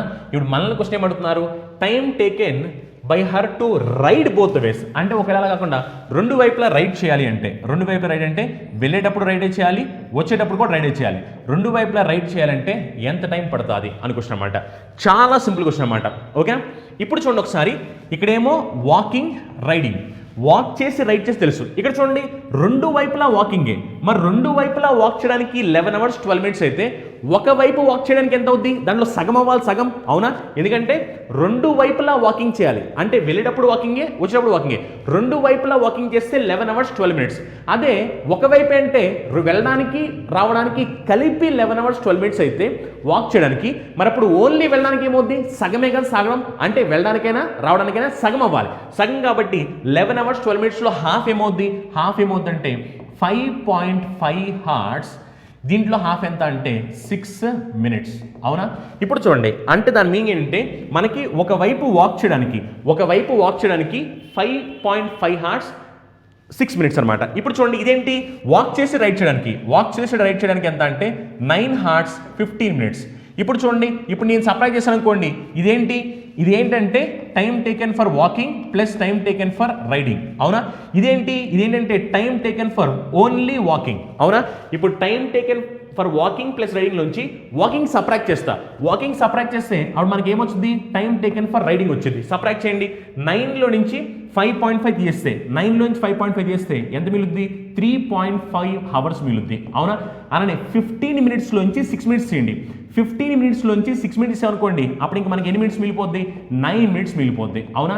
అంటే దాని మీనింగ్ ఏంటి, ఒకవైపు రైడ్ చేయడానికి 3.5 hours 9 minutes, ఒకవైపు వెళ్ళడానికి. మరి రెండు వైపులా కదా మన క్వశ్చన్ అడిగింది ఏంటంటే వెళ్ళడానికి రావడానికి, అంటే దీనికి డబల్ అనమాట. డబల్ అంటే 3.5 hours డబల్ అంటే 7 hours, 9 minutes డబల్ అంటే 18 minutes, అంటే 7 hours 18 minutes, 7 hours 18 minutes. కాబట్టి ఆప్షన్ ఏ అని పెట్టేస్తారు. ఒకసారి చూడండి, యాక్చువల్లీ ఇక్కడ ఏంటంటే మామూలు ఒకవేళ మీకు ఇక్కడ 4 hours 6 hours అలా ఇచ్చారనుకోండి, అప్పుడు మీకు ఈజీ అయిపోయేది. ఇక్కడ ఏమైందంటే మీకు ఇక్కడ వాళ్ళు హవర్స్ మినిట్స్ కాంబినేషన్ ఇచ్చారు. హవర్స్ మినిట్స్ కాంబినేషన్ ఇవ్వడం వల్ల మీకు కొంచెం టైం ఎక్కువ కన్జ్యూమ్ అయింది అనమాట. అండ్ ఇంకోటి చూడండి ఒకసారి, ఇది మీకు అర్థమవడం కోసం ఇదంతా చెప్పాను. ఎగ్జామినేషన్ ఓరియంటేషన్ అంతా చేయాల్సిన అవసరం లేదు. సింపుల్గా మాట్లాడంటే ఎగ్జామినేషన్ ఓరియంటేషన్లో ఇదంతా చేయాల్సిన అవసరం లేదు, డైరెక్ట్గా ఆన్సర్ పెట్టవచ్చు. ఎందుకంటే చూడండి ఒకసారి, ఇక్కడ మీరు అబ్జర్వ్ చేయండి ఒకసారి, క్యాలిక్యులేషన్ వాళ్ళు కష్టంగా ఇచ్చినా సరే మనం వాటిని ఈజీ చేసుకోవాల్సిన అవసరం ఉంటుంది. చూడండి, 9 hours 15 minutes దేనికి, 9 hours 15 minutes దేనికంటే walking and riding back, walk చేసి రైడ్ చేస్తే 9 hours 15 minutes. అదే ఒకవేళ జస్ట్ ఒకవేళ రెండు వైపులా వాక్ చేస్తే మనకి 11 hours 12 minutes. రెండు వైపులా వాక్ చేయడానికి 11 hours 12 minutes అయితే ఒకవైపు వాక్ చేయడానికి 5.5 hours, ఇది ఏమవుద్ది 6 minutes అవుద్ది. అవునా? అండ్ సింపుల్గా మాట్లాడంటే ఇప్పుడు నేను సబ్ట్రాక్షన్గా చేయాల్సింది దేని సబ్ట్రాక్ట్ చేయాలి, ఇక్కడ ఇది హాఫ్ చేస్తే 5.5 hours, అలానే ఇది ఏమవుద్దంటే 6 minutes అవుద్ది. అవునా? ఇప్పుడు ఏం చేశాను, ఇది హాఫ్ చేసిన తర్వాత ఈ రెండింటిని సబ్ట్రాక్ట్ చేయాలి. సబ్ట్రాక్ట్ చేస్తే మళ్ళీ మొత్తం కూడా సబ్ట్రాక్ట్ చేయొద్దు. దీన్ని చూడండి, 15 minutes నుంచి 6 minutes సబ్ట్రాక్ట్ చేశాను, 15 నుంచి 6 సబ్ట్రాక్ట్ చేస్తే 9 minutes. మరి 9 minutes కాబట్టి ఎప్పుడైతే మీరు రెండు వైపులా రైట్ చేస్తారో, రైట్ చేసి రెండు వైపులా అంటే ఒక వైపుకి వెళ్ళేటప్పుడు 9 minutes, మరి వెనక్కి వచ్చేటప్పుడు 9 minutes కదా, అప్పుడు నేను 9 డబల్ చేయాలి కదా, 9 డబల్ చేసి 18 minutes ఉండాలి కదా. మరి 18 minutes ఉంది, ఇక్కడ 18 minutes ఉంది, ఇక్కడ 45 minutes ఉంది, ఇక్కడ 35 ఉంది, ఇక్కడ 15 ఉంది. అంటే ఈ హవర్స్ని పక్కన పెట్టి మినిట్స్ ఒకటే చూశాను. ఇప్పుడు నేను మినిట్స్ ఒకటి చూసినప్పుడు ఆటోమేటిక్గా నాకు 9ని డబల్ చేస్తాను, 18 minutes ఉన్న ఆప్షన్ ఒకే ఒకటి ఉంది. అప్పుడు సింపుల్గా మీరు అది ఆన్సర్ పెట్టేస్తారు. ఓకేనా? చాలా సింపుల్ అనమాట. మళ్ళీ అంతేగాని మొత్తం అంతా క్యాలిక్యులేషన్ చేయడానికి ట్రై చేయొద్దు. ఓకేనా? మొత్తం క్యాలిక్యులేట్ చేసిన ఆన్సర్ వచ్చింది. కాకపోతే ఏంటంటే మళ్ళీ చాలామంది హవర్స్ మినిట్స్ కాబట్టి చాలామంది ఏంటంటే మళ్ళీ కంగారులో క్యాలిక్యులేషన్ ఇబ్బంది పడుతుంటారు. అలా క్యాలిక్యులేషన్ ఇబ్బంది పడాల్సిన అవసరం కూడా లేదు. దీన్ని హాఫ్ చేస్తే 5.5 hours 6 minutes. దీంట్లో సబ్ట్రాక్ట్ చేసేయండి. సబ్ట్రాక్ట్ చేస్తే మీకు ఏమొస్తుంది అప్పుడు 3.5 అవర్స్ 9 మినిట్స్ వచ్చింది. మరి రెండు వైపులా కాబట్టి దాన్ని డబల్ చేస్తారు. డబల్ చేస్తే 7 అవర్స్ 18 మినిట్స్ అనమాట. లేదు అనుకుంటే ఓన్లీ మినిట్స్ని బేస్ చేసి కూడా ఆన్సర్ పెట్టవచ్చు. ఓకేనా? నెక్స్ట్ క్వశ్చన్ చూడండి. ఇది కూడా టైమ్ అండ్ డిస్టెన్స్కి సంబంధించి. Monal Kumar travelled equal distance, so distance constant అనమాట, equal distance with speed of 3 km/h, 5 km/h and 8 km/h and takes a total time of 39.5 minutes. What is the total distance in kilometer? Distance ఎంతో కావాలి చూడండి ఒకసారి. మన దీంట్లో ఏంటంటే డిస్టెన్స్ కాన్స్టెంట్ అని తెలుసు, మనకి ఎలాగో స్పీడ్ తెలుసు. స్పీడ్ చూడండి 3 km/h అలానే 5 km/h అలానే 8 km/h. ఎప్పుడైతే మన డిస్టెన్స్ కాన్స్టెంటో అప్పుడు speed is inversely proportional to time. అవునా? డిస్టెన్స్ కాన్స్టెంట్ ఉన్నప్పుడు speed is inversely proportional time. Speed ratio ఏమవుద్ది? 3:5:8 అవుద్ది. మరి టైం రేషియో ఏమొచ్చు ఉన్నప్పుడు? టైం రేషియో 5 8 టైమ్స్ చేస్తే 40 వచ్చుద్ది, 3 8 టైమ్స్ చేస్తే 24 వచ్చుద్ది, 5 3 టైమ్స్ చేస్తే 15 వచ్చుద్ది. అవునా? ఎందుకంటే speed time inversely proportional. First ఇది కావాలంటే సెకండ్ థర్డ్ మల్టిప్లై చేయండి, సెకండ్ కావాలంటే ఫస్ట్ థర్డ్ మల్టిప్లై చేయండి, థర్డ్ది కావాలంటే ఫస్ట్ సెకండ్ మల్టిప్లై చేయండి. ఇలా చేసినా పర్లేదు, లేదా ఈ మొత్తానికి ఎల్సిఎం తీసుకోండి. ఎల్సిఎం తీసుకుని ఇలా కట్టుకున్నా పర్లేదు, ఏదైనా ఓకే, రెండింటికి సేమ్ వచ్చింది అనమాట. ఇప్పుడు చూడండి ఒకసారి. ఇప్పుడు మీకు ఏంటంటే వాళ్ళు అడిగింది టోటల్ డిస్టెన్స్ ఎంత అడుగుతాను అనమాట. ఇప్పుడు ఒకసారి మనం చేస్తే టైం ఆల్రెడీ మనం చెప్పారు ఎంత అంటే 39.5 మినిట్స్ అని చెప్పి టోటల్ టైం రేషియో ఆల్రెడీ ఉంది 40 24 15 రేషియో. ఈ మొత్తాన్ని యాడ్ చేస్తే 40 + 24 + 15 చేసామనుకోండి, మొత్తం యాడ్ చేస్తే ఎంత వచ్చిందంటే 79 పార్ట్స్ వచ్చింది. 79 parts equal to total time ఎంత? టోటల్ టైం ఎంత అంటే 39.5 మినిట్స్. మరి అప్పుడు 79 పార్ట్స్ ఈక్వల్ టు 39.5 మినిట్స్ అయితే అప్పుడు 1 పార్ట్ ఈజ్ ఈక్వల్ టు ఎంత అంటే 0.5 మినిట్స్. మరి 1 part is equal to 0.5 minutes అయితే కనుక, మరి 1 పార్ట్ 0.5 అయితే అప్పుడు ఏమవుద్ది? ఇది 40 పార్ట్స్. మరి 40 పార్ట్స్ కాబట్టి అప్పుడు ఇది ఏమవుద్దంటే 20 మినిట్స్ అవుద్ది. అవునా? అలానే ఇచ్చోండి, ఇది 24 పార్ట్స్ కాబట్టి ఇదేమవుద్దంటే 12 మినిట్స్ అవుద్ది.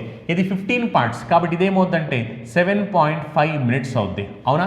ఎందుకంటే ఒకసారి చూడండి, ఇది మొత్తం టోటల్ టైం పార్ట్స్లో ఎంత అంటే పార్ట్స్లో 79 పార్ట్స్, టోటల్ టైం డ్యూరేషన్ ఎంత అంటే 39.5 మినిట్స్.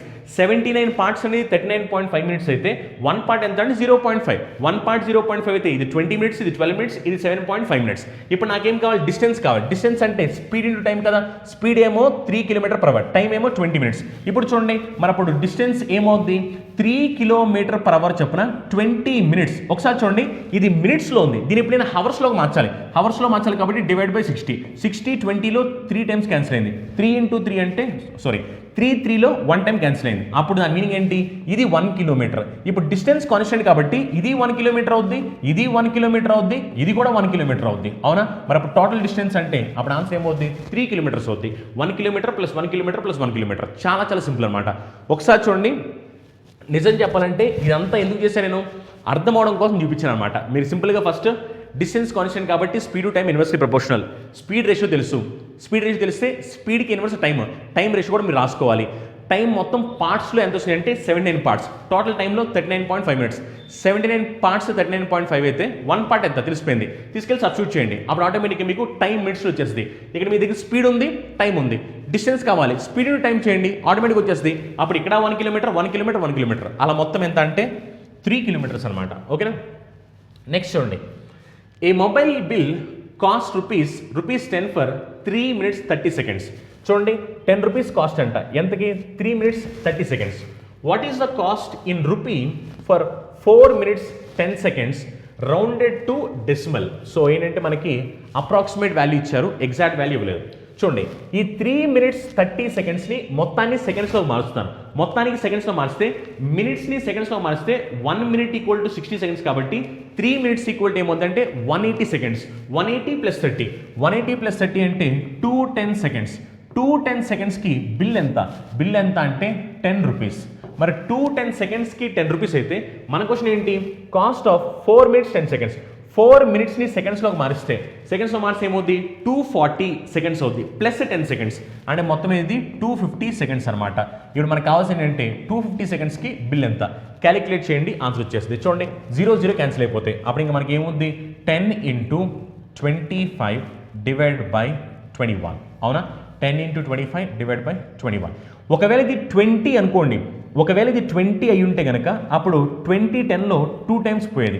అప్పుడు ఏమైందంటే 25 2లో మనకి 12.5 టైమ్స్ పోయేది, అవునా?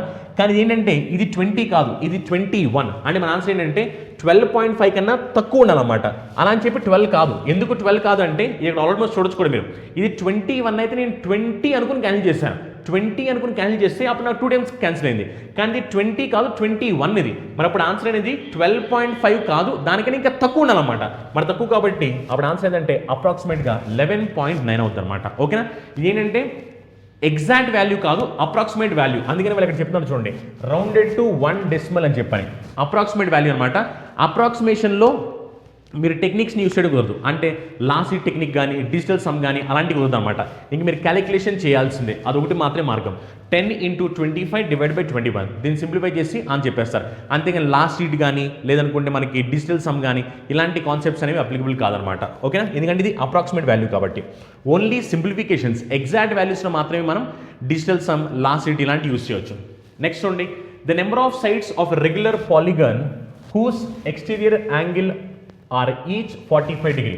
చూడండి, ఈచ్ యాంగిల్ 45 డిగ్రీ అయితే కనుక నెంబర్ ఆఫ్ సైడ్స్ ఎన్ని ఉంటాయి పాలిగన్కి అని చెప్పంటున్నారు. చూడండి, some of exterior angles of a polygon, some of exterior angles of a polygon ఎంత? మొత్తం పాలిగన్లో మొత్తం ఎక్స్టీరియర్ యాంగిల్స్ అన్ని యాడ్ చేస్తే ఎంత రావాలంటే 360 డిగ్రీస్ వచ్చింది, అవునా? Some of exterior angles of polygon 360 degree. Each ఎంత అని చెప్పాడు? ఈచ్ ఎంత అంటే 45 అని చెప్పారు. 45 డిగ్రీ కాబట్టి 360/45 డిగ్రీ. ఎన్ని టైమ్స్ క్యాన్సిల్ అవుతుంది? 8 టైమ్స్ క్యాన్సిల్ అయింది, అవునా? అప్పుడు సింపుల్గా ఆన్సర్ ఏంటంటే 8 అని చెప్పేస్తాం. దీనిలో మీరు తెలియాల్సిన సింపుల్ పాయింట్ ఏంటంటే some of exterior angles of a polygon 360 degree అని తెలుసు అనుకోండి. మొత్తం 360 డిగ్రీ అయితే ఈచ్ యాంగిల్ ఎంత అంటే 45 డిగ్రీ. అలాంటి మొత్తం ఎన్ని సైడ్స్ ఉన్నాయి? 360 డిగ్రీ డివైడ్ బై 45 డిగ్రీ. మొత్తం అలా 8 సైడ్స్ అనమాట. ఓకేనా? నెక్స్ట్ క్వశ్చన్ చూడండి, ఇది వచ్చేసరికి మనకి ట్రిగ్నోమెట్రీ నుంచి ఇచ్చిన క్వశ్చన్ అనమాట. tan a వాల్యూ చెప్పారు, tan b వాల్యూ చెప్పారు, tan of a plus b. చూడండి, ట్రిగ్నోమెట్రీలో మీరు ఫార్ములాస్ని కూడా నేర్చుకోవాల్సిన అవసరం ఉంది. అంటే sin 2a formula, tan of a plus b formula, tan 3a formula, ఇలా sin of a plus b formula, cos of a plus b formula, ఫార్ములాస్ని కూడా నేర్చుకోవాలి. tan of a plus b formula ఏంటి? ఇదేంటంటే డైరెక్ట్ ఫార్ములా అనమాట. tan of a plus b formula తెలిస్తే answer వస్తుంది. tan of a plus b formula ఏంటంటే tan a plus tan b, tan a plus tan b by 1 minus tan a tan b, 1 minus tan a tan b, అవునా? చూడండి, tan a value ఎంత? tan a value ఎంత అంటే 15/8 plus tan b value ఎంత? 7/24 divide by 1 minus tan a value ఏమో 15/8, tan b value ఏమో 7/24, అవునా? ఇప్పుడు చూడండి ఒకసారి మళ్ళీ సింప్లిఫికేషన్ చేసినప్పుడు కూడా చాలా సింపుల్గానే క్యాలిక్యులేషన్ అవగొట్టేయండి. 8కి 24కి ఎల్సిఎం ఎంత? 8కి 24కి ఎల్సిఎం ఎంత అంటే 24, అవునా? అప్పుడు ఏమవుద్ది?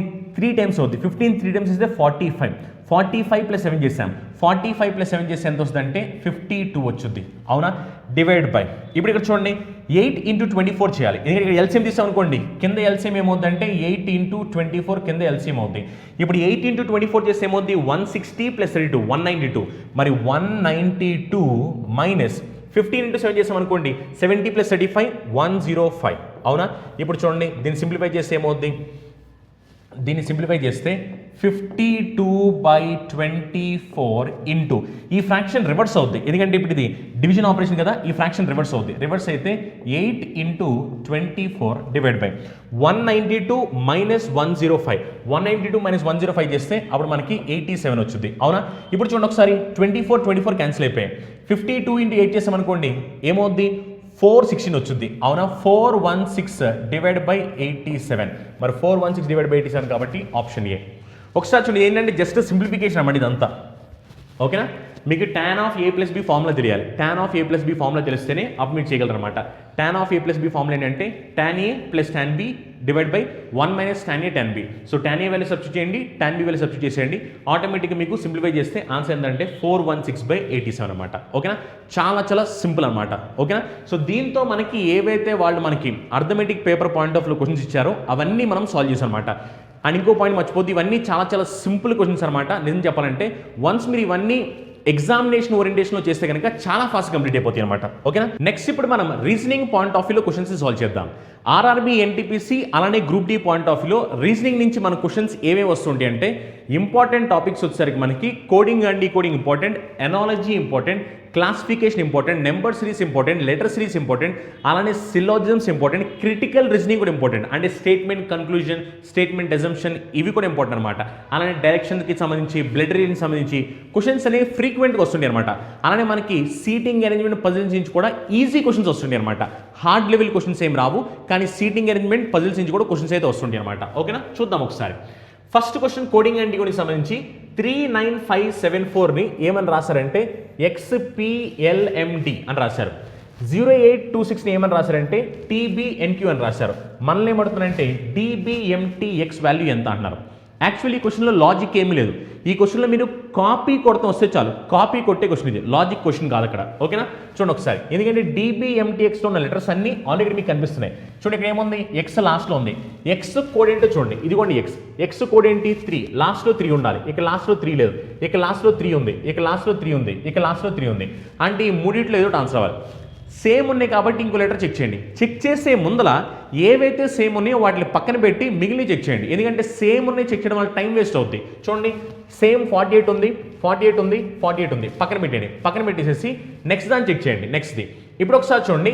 ఇప్పుడు ఏం చేస్తానంటే సెకండ్ లెటర్ చెక్ చేస్తున్నాను. లాస్ట్ నుంచి సెకండ్ లెటర్, లాస్ట్ నుంచి సెకండ్ లెటర్ ఏముంది, టీ ఉంది, టీ. అవునా, ఇక్కడ ఒకసారి చూడండి, లాస్ట్ నుంచి సెకండ్ లెటర్ టీ ఉంది కాబట్టి టీ కోడ్ ఏంటో కావాలి. చూడండి ఒకసారి, టీకి కోడ్ ఏంటంటే 0, లాస్ట్లో 0 ఉండాలి. సారీ, సెకండ్ లాస్ట్ 0 ఉండాలి. ఇక్కడ 0 ఉంది, ఇక్కడ 0 ఉంది, ఇక్కడ 0 లేదు, 4 ఉంది. అంటే ఇది రాంగ్ ఆన్సర్ అయిపోతుంది. అయితే ఆన్సర్ ఇదేనా అవ్వాలి, లేదా ఆన్సర్ ఇదేనా అవ్వాలి. ఇప్పుడు ఒకసారి చూడండి, ఇక్కడ 6 ఉంది, ఇక్కడేమో 7 ఉంది. అందుకని ఒకసారి M అంటే ఏంటో చూద్దాం. అసలు M అంటే ఏంటో చూడండి. M అంటే ఏమిటంటే 7. మరి M అంటే 7 కాబట్టి ఇది రాంగ్ ఆన్సర్ అయిపోద్ది.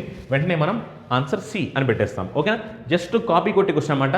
Simple and silly question. ఇది కూడా కోడింగ్ అండి గురించి. మొత్తం కోడింగ్ అండి గురించి మనకి 3 క్వశ్చన్ వచ్చినాయన్నమాట ఈ ఎగ్జామినేషన్లో. ట్రాక్టర్ అంటే ఎంత, 14. ట్రాలీ అంటే ఎంత, 14. స్కూటర్ అయితే ఏమవుద్ది అన్నాడు. కోడింగ్ అండ్ డీకోడింగ్లో లాజిక్ ఎలా అయినా ఉండొచ్చు అనమాట. అది వాళ్ళ ఇష్టం, ఇలానే ఉండాలని రూల్ అయితే ఏం లేదనమాట. చూడండి ఒకసారి, దీంట్లో మొత్తం ఎన్ని లెటర్స్ ఉన్నాయి, 7 లెటర్స్ ఉన్నాయి. దీంట్లో మొత్తం ఎన్ని లెటర్స్ ఉన్నాయి, 7 లెటర్స్ ఉన్నాయి. దీంట్లో మొత్తం ఎన్ని లెటర్స్ ఉన్నాయి, 7 లెటర్స్ ఉన్నాయి. చూడండి ఒకసారి, 7 × 2 చేస్తే 14, 7 × 2 చేస్తే 14. మరి ఇక్కడ కూడా 7 × 2 చేస్తే ఎంత రావాలప్పుడు మనకి 14. అవునా, అందుకని ఆన్సర్ ఎంత అంటే B అని పెట్టేస్తాం. చాలా సింపుల్ క్వశ్చన్ అనమాట. ఇక్కడ ఒకసారి చూడండి, కౌంటర్ అయితే ఏంటో చెప్పారు మనకి, ఎనాలజీ అయితే ఏమవుద్ది అని క్వశ్చన్ అడుగుతారు. కౌంటర్లో ఉన్న లెటర్స్ని షఫ్లింగ్ జరిగింది. షఫ్లింగ్ చూడండి, ఈ COU కాస్త ఫస్ట్లో ఉన్నది లాస్ట్కి వచ్చింది, లాస్ట్లోకి COU లాస్ట్కి వచ్చి COU అయింది. అప్పుడు ANA లాస్ట్కి వెళ్ళి ANA అని ఉండాలి కదా, ANA. చూడండి, ఇక్కడ ANA ఉందా, లేదు. లాస్ట్లో ANA ఉందా, లేదు. ఇక్కడ ANA ఉంది, ఇక్కడ ANA ఉందా, లేదు. అప్పుడు వెంటనే మీరు ఆప్షన్ C అని పెట్టేస్తారు. కాపీ కొట్టే క్వశ్చన్ని కాపీయే కొట్టాలి. లాజిక్ ఏంటో తెలుసుకోవడం, ప్రతిదీ పెన్ను పేపర్ పెట్టి రాయడం అలా చేయకూడదు అనమాట. చూసి పెట్టేవి చూసే పెట్టాలి, చేసి పెట్టేవి చేసే పెట్టాలి. అంతేగాని అన్నీ చేస్తా కూర్చున్నాం అనుకోండి, మార్క్స్ ఏమి ఎక్కువ రావు, అక్కడ టైం వేస్ట్ అయిపోతుంది. నెక్స్ట్ క్వశ్చన్ చూడండి, టైగర్ ఏంటో చెప్పారు. నెక్స్ట్ ఏంటంటే లెపర్డ్ అంటే ఏమిటి అని అడుగుతున్నారు. ఒకసారి మీరు అబ్జర్వ్ చేస్తే టైగర్లో మొత్తం ఎన్ని లెటర్స్ ఉన్నాయి, మొత్తం టైగర్లో మీకు ఎన్ని లెటర్స్ ఉన్నాయి అంటే 5 లెటర్స్ ఉన్నాయి. అవునా, అలానే మీకు లెపర్డ్లో మొత్తం ఎన్ని లెటర్స్ ఉన్నాయి, మొత్తం మనకి లెపర్డ్లో 7 లెటర్స్ ఉన్నాయి. ఒకసారి మీరు అబ్జర్వ్ చేస్తే టైగర్ కాస్త REGIT అయింది. అంటే ఫస్ట్ 2 లెటర్స్ లాస్ట్కి వెళ్ళి అనమాట. మిగిలినవి ఇక్కడ చూడండి, ఈ GER కాస్త REG అని ఉంది. అంటే ఇక్కడ ఏమైందంటే ఈ 5 లెటర్స్ని 2, 3 కింద స్ప్లిట్ చేశారు. అప్పుడు ఈ 7 లెటర్స్ని మనం 3, 4 కింద స్ప్లిట్ చేస్తాం. స్ప్లిట్ చేస్తే LEO కాస్త మనకి లాస్ట్కి వెళ్ళి అనుకోండి OLE అవ్వాలి. LEO కాస్త లాస్ట్కి వెళ్తే OEL అవ్వాలి. ఎందుకంటే చూడండి, ఈ TIని రివర్స్ చేస్తే IT వచ్చింది, IT. అవునా, అలానే LEOని రివర్స్ చేస్తే OEL రావాలి. OEL ఇక్కడ ఉంది, ఇక్కడ OEL లేదు, ఇక్కడ OEL లేదు, ఇక్కడ OEL లేదు. అప్పుడు వెంటనే మీరు ఏంటంటే ఆప్షన్ C అని పెట్టేస్తారు. కాబట్టి ఇక్కడ కూడా చూసుకోవచ్చు మీరు. నెక్స్ట్ ఏమైంది, GER కాస్త REG అయింది. అలానే ఇక్కడ PARD కాస్త DRAP. చూడండి, DRAP కనిపిస్తుంది ఇక్కడ. చాలా సింపుల్ అనమాట. జస్ట్ అబ్జర్వ్ చేయండి, అబ్జర్వ్ చేసి లాజిక్ని ఏంటో తెలుసుకోగలిగితే చాలు, ఇంకేం చేయాల్సిన అవసరం లేదు. నెంబర్ సిరీస్కి సంబంధించిన క్వశ్చన్ ఇక్కడ 9, 4, 16, 6, 36, 9, 81 క్వశ్చన్ మార్క్. ఈ సిరీస్ ఏంటంటే మనకి జంబుల్ అవుతుంది అంటే పెరగడం తగ్గడం అని దీంట్లో మల్టిపుల్ లాజిక్స్ ఉన్నాయి అనమాట. జాగ్రత్త అబ్జర్వ్ చేయండి. ఇప్పుడు 9, 16, 36, 81 ఇవన్నీ పర్ఫెక్ట్ స్క్వేర్స్ అనమాట. Perfect square 3 square, 4 square, 6 square, 9 square అలా అనమాట. ఓకేనా? అలా ఇప్పుడు ఇక్కడ చూడండి 4 6 అయింది అంటే 4 + 2 6 అయింది, 6 9 అయింది, 6 + 3 చేసాం. మరి ఇప్పుడు ఏం చేయాలి? +2 + 3 కాబట్టి ఇక్కడ +4 అవ్వాలి. 9 + 4 అంటే అప్పుడు ఆన్సర్ ఏం రావాలి? 13 కాబట్టి వెంటనే మీరు ఆప్షన్ డి అని పెట్టేస్తారు.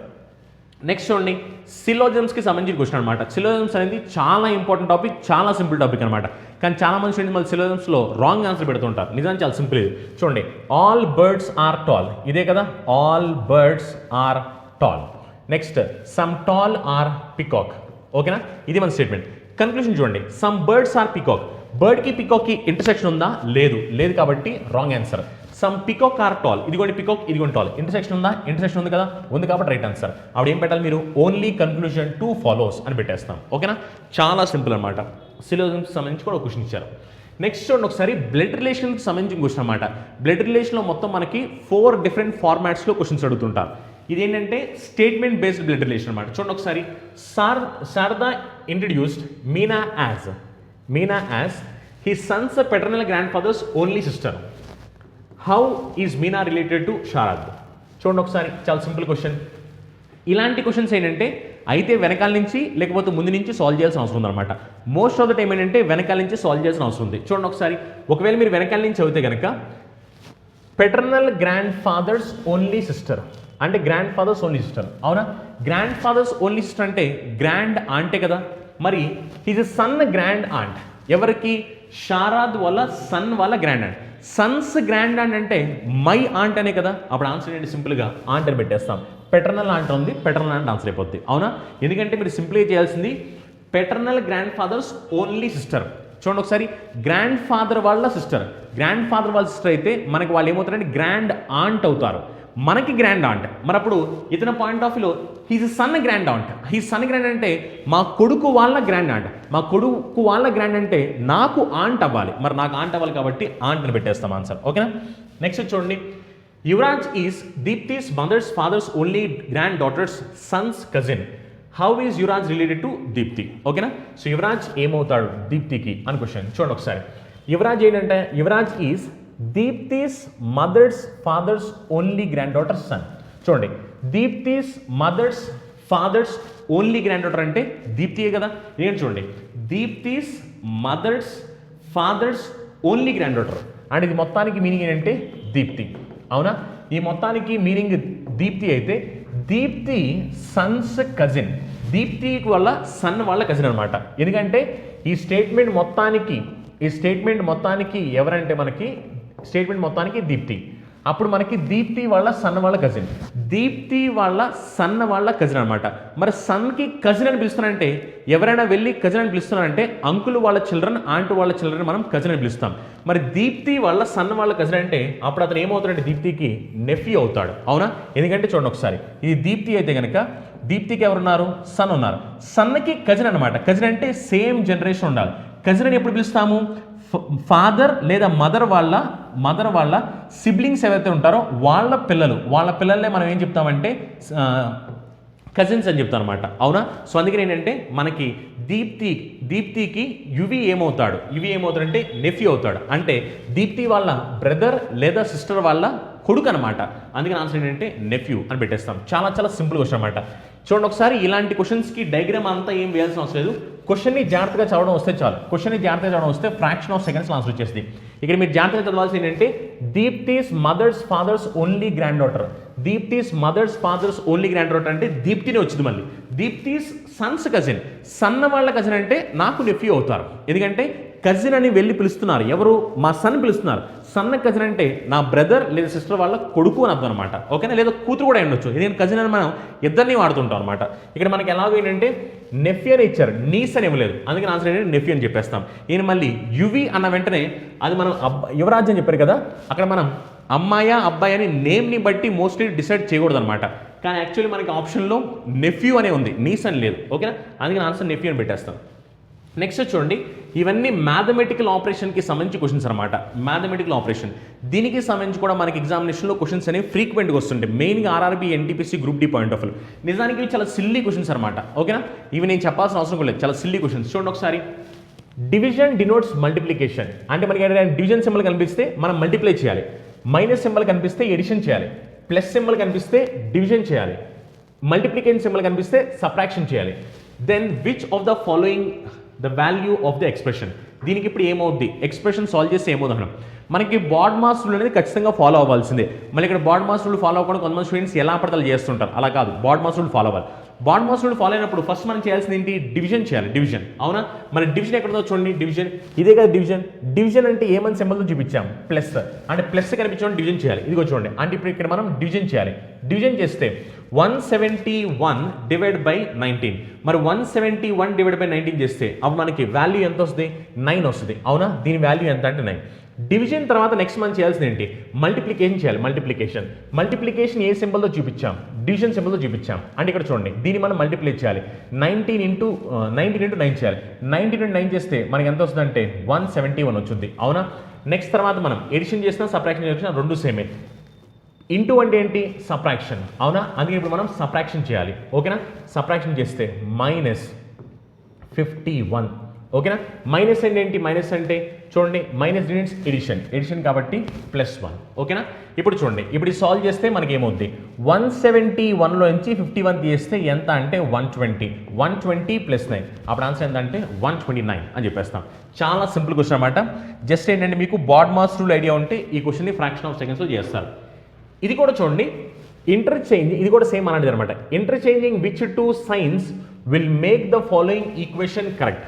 ఈ ఈక్వేషన్ కరెక్ట్ అవ్వాలి అంటే ఏ టూ సైన్స్ని మార్చాలి అంటే మైనస్ ప్లస్ని ఇంటర్చేంజ్ చేయాలా, మైనస్ డివిజన్ ఇంటర్చేంజ్ చేయాలా, మైనస్ మల్టిప్లికేషన్ ఇంటర్చేంజ్ చేయాలా, ప్లస్ డివిజన్ ఇంటర్చేంజ్ చేయాలా అని క్వశ్చన్ అడుగుతాను. చూడండి, ఫస్ట్ నేను ఏం చేస్తానంటే డివిజన్ ఆపరేషన్కి సంబంధించి ఎక్కడైతే ఆప్షన్ ఉన్నాయో ఆప్షన్స్ని చెక్ చేస్తాను. డివిజన్ ఆపరేషన్ చూడండి ఒకసారి, మైనస్ని డివిజన్ని ఇంటర్చేంజ్ చేస్తాను.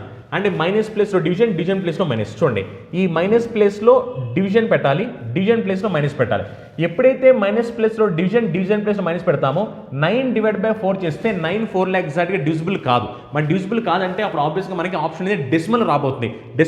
కాబట్టి ఇది కూరదు, ఇంకా రాంగ్ ఆన్సర్ అయిపోతుంది. అందుకే నెక్స్ట్ ఇది చెక్ చేస్తాను. ప్లస్ని డివిజన్ని ఇంటర్చేంజ్ చేయాలి. ప్లస్ని డివిజన్ ఇంటర్చేంజ్ చేస్తే చూడండి, ప్లస్ ప్లేస్లోనేమో డివిజన్ పెట్టాలి, అలానే మనకి డివిజన్ ప్లేస్లోనేమో ప్లస్ పెట్టాలి. ఇప్పుడు చూడండి, 15 అనేది 3 ఎగ్జాక్ట్ డివిజిబుల్ అవుతుంది కాబట్టి సాల్వ్ చేయండి. 15 డివైడ్ బై 3 చేస్తే మనకి ఎంత వస్తుంది, 5 వస్తుంది. 5 × 9 -4 + 16, అవునా. 5 × 9 చేస్తే ఎంత వస్తుంది, 45. 45 - 4 + 16, 45 - 4 చేస్తే 41 వచ్చింది. 41 + 16 చేస్తే 57 వచ్చింది. మరి 57 సరిపోయింది కదా, సరిపోయింది కాబట్టి వెంటనే ఆప్షన్ డి అని పెట్టేస్తాం, ఓకేనా. చూడండి, ఇలాంటి ప్యాటర్న్ ఆఫ్ క్వశ్చన్స్ మనకి చాలాసార్లు వస్తుంటాయి అనమాట. మోస్ట్ ఆఫ్ ద టైం ఏంటంటే మీరు ఫస్ట్ డివిజన్ ఆపరేషన్ చెక్ చేయడానికి ఛాన్స్ ఉందన్నమాట. డివిజన్ ఆపరేషన్ చెక్ చేసిన తర్వాత మిగిలిన చెక్ చేస్తూ ఉంటాయి, ఎందుకంటే ఎగ్జాక్ట్గా డివిజిబుల్ అవుతుందో తెలుస్తుంది డివిజన్ ఆపరేషన్ చెక్ చేస్తూ ఉంటాయి, ఓకేనా. నెక్స్ట్ క్వశ్చన్ చూడండి, మళ్ళీ సేమ్ చూడండి, అలాంటి క్వశ్చన్ అనమాట. If minus and plus sign are as well as 7 and 3. ఈసారి చూడండి, మనకి ఏంటంటే సైన్ ఇంటర్చేంజ్ చేస్తున్నారు, అలానే మనకి నెంబర్స్ని కూడా ఇంటర్చేంజ్ చేస్తున్నారు. ఇంటర్చేంజ్ చేస్తే then which of the following is correct, ఏది కరెక్ట్ అంటారనమాట. ఒకసారి చూడండి, ఇలాంటి ప్యాటర్న్ ఆఫ్ క్వశ్చన్లో మనకి టైం కూడా వేస్ట్ అయిపోతుంది అనమాట. కానీ నిజం చెప్పాలంటే తప్పదు, మనం చేయాల్సింది ఇది. మైనస్ ఇంటూ ఇంటర్చేంజ్ చేస్తున్నాడు. చూడండి, మైనస్ ఇంటూ ఇంటర్చేంజ్ చేస్తే ఇక్కడికేమో మైనస్ వచ్చింది, ఇక్కడికేమో మల్టిప్లికేషన్ వచ్చింది. అలానే 7 3 ఇంటర్చేంజ్ అవుతుంది. ఇంటర్చేంజ్ అయితే ఇక్కడికేమో 3 వచ్చింది, ఇక్కడికేమో 7 వచ్చింది. ఇప్పుడు చేయండి, మల్టిప్లికేషన్ చేస్తే 1 × 3 చేస్తే 3 వచ్చింది, 20 - 3 చేస్తే 17 వచ్చింది. ఇక్కడ 17 ఉందా, 7 ఉంది, అందుకే ఇది రాంగ్ ఆన్సర్ అయిపోతుంది. నెక్స్ట్ అలానే ఇది చెక్ చేయండి. ఇది చెక్ చేస్తే 7ని 3ని ఇంటర్చేంజ్ చేయాలి. అంటే ఇక్కడికేమో 7 వచ్చింది, ఇక్కడికేమో 3 వచ్చింది. అలానే మల్టిప్లికేషన్ని మైనస్ ఇంటర్చేంజ్, మైనస్ ప్లేస్లో మల్టిప్లికేషన్, మల్టిప్లికేషన్ ప్లేస్లో మైనస్ చేయండి ఒకసారి. 7 × 3 21, 21 - 1 చేస్తే 20, సరిపోయింది కాబట్టి వెంటనే ఆప్షన్ సి అయిపోద్ది. ఈ రెండు రాంగ్ ఆన్సర్ అయిపోతాయి, ఓకేనా. ఎందుకంటే మనం దీంట్లో మీరు సైన్ని ఇంటర్చేంజ్ చేయాల్సిన అవసరం ఉంది, అలానే మనం నెంబర్ని కూడా ఇంటర్చేంజ్ చేయాల్సిన అవసరం ఉంది.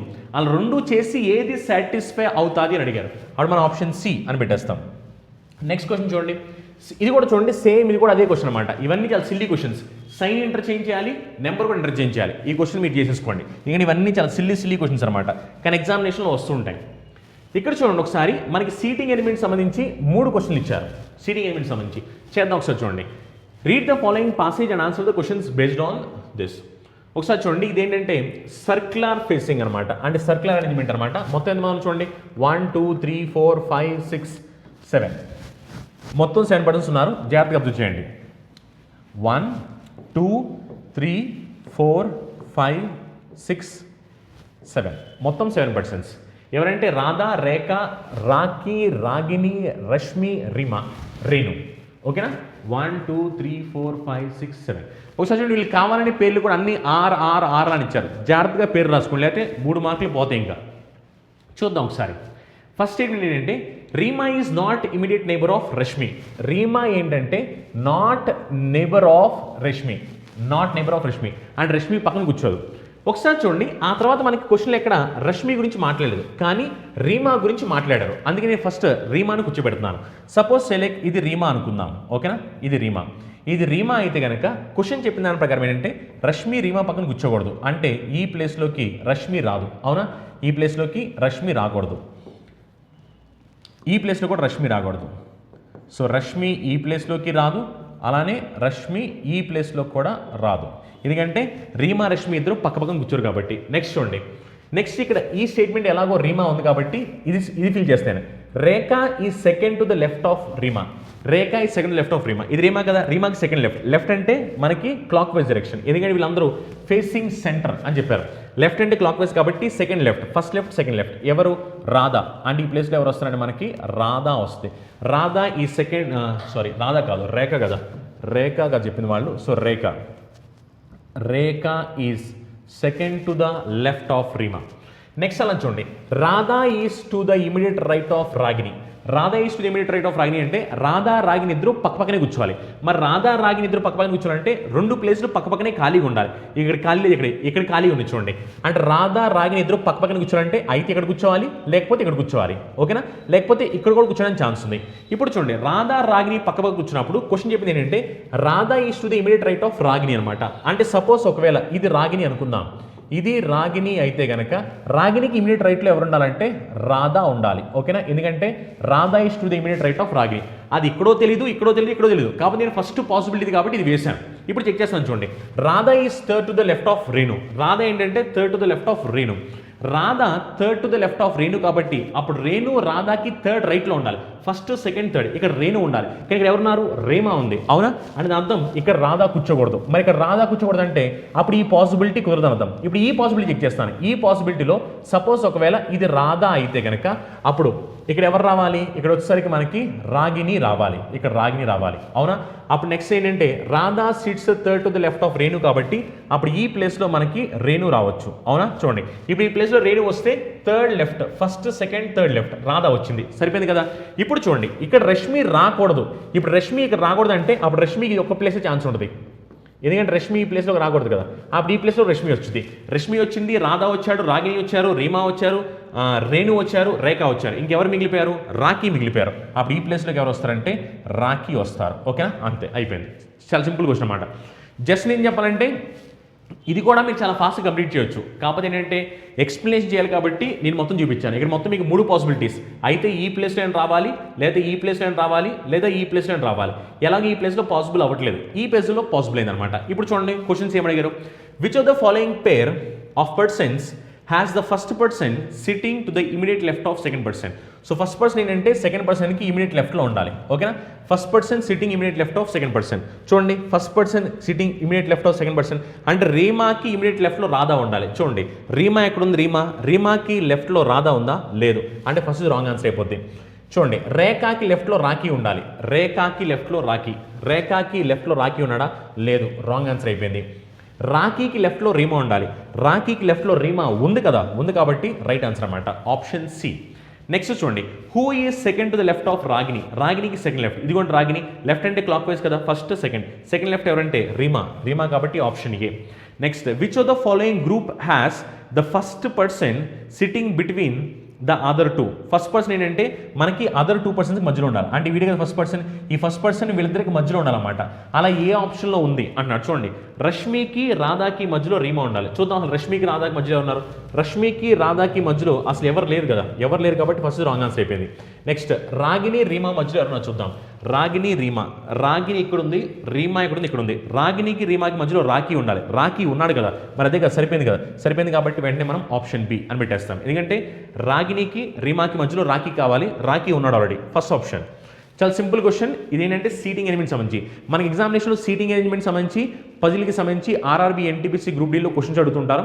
ఈ క్వశ్చన్స్ కూడా సింపుల్ క్వశ్చన్సే, కాంప్లికేటెడ్ క్వశ్చన్స్ ఏం అడగరు అక్కడ మిమ్మల్ని, సింపుల్ క్వశ్చన్సే. నెక్స్ట్ చూడండి, ఈసారి ఏంటంటే క్రిటికల్ రీజనింగ్. ఇది మళ్ళీ ఇక్కడ కొంతమంది ఏమనుకుంటారు, స్టేట్మెంట్ కన్క్లూజన్ అన్నారు కదా అని చెప్పని కొంతమంది మళ్ళీ ఏమనుకుంటారు అంటే ఇది సిలోజమ్స్ అనుకుంటారు. ఇది సిలోజమ్స్ కాదు, ఇది ఏంటంటే క్రిటికల్ రీజనింగ్కి సంబంధించిన క్వశ్చన్. ఆల్రెడీ మనకి క్రిటికల్ రీజనింగ్లో statement assumption, statement argument, course of action, cause and effect, conclusion అని 5 టాపిక్స్ ఉంటాయి అనమాట. కానీ ఆర్ఆర్బీ వాళ్ళు ఎక్కువగా ఏంటంటే స్టేట్మెంట్ కన్క్లూజన్, స్టేట్మెంట్ ఎజంప్షన్ని ఫోకస్ చేస్తూ క్వశ్చన్స్ ఎక్కువ ఇస్తుంటారు అనమాట. అప్పుడప్పుడు కోర్స్ ఆఫ్ యాక్షన్కి సంబంధించి కూడా ఇస్తుంటారు అనమాట. అలా ఇది స్టేట్మెంట్ కన్క్లూజన్ సంబంధించి క్రిటికల్ రీజనింగ్లో టాపిక్ అనమాట. చూద్దాం ఒకసారి చూడండి. If all players play to their full potential we will win the match.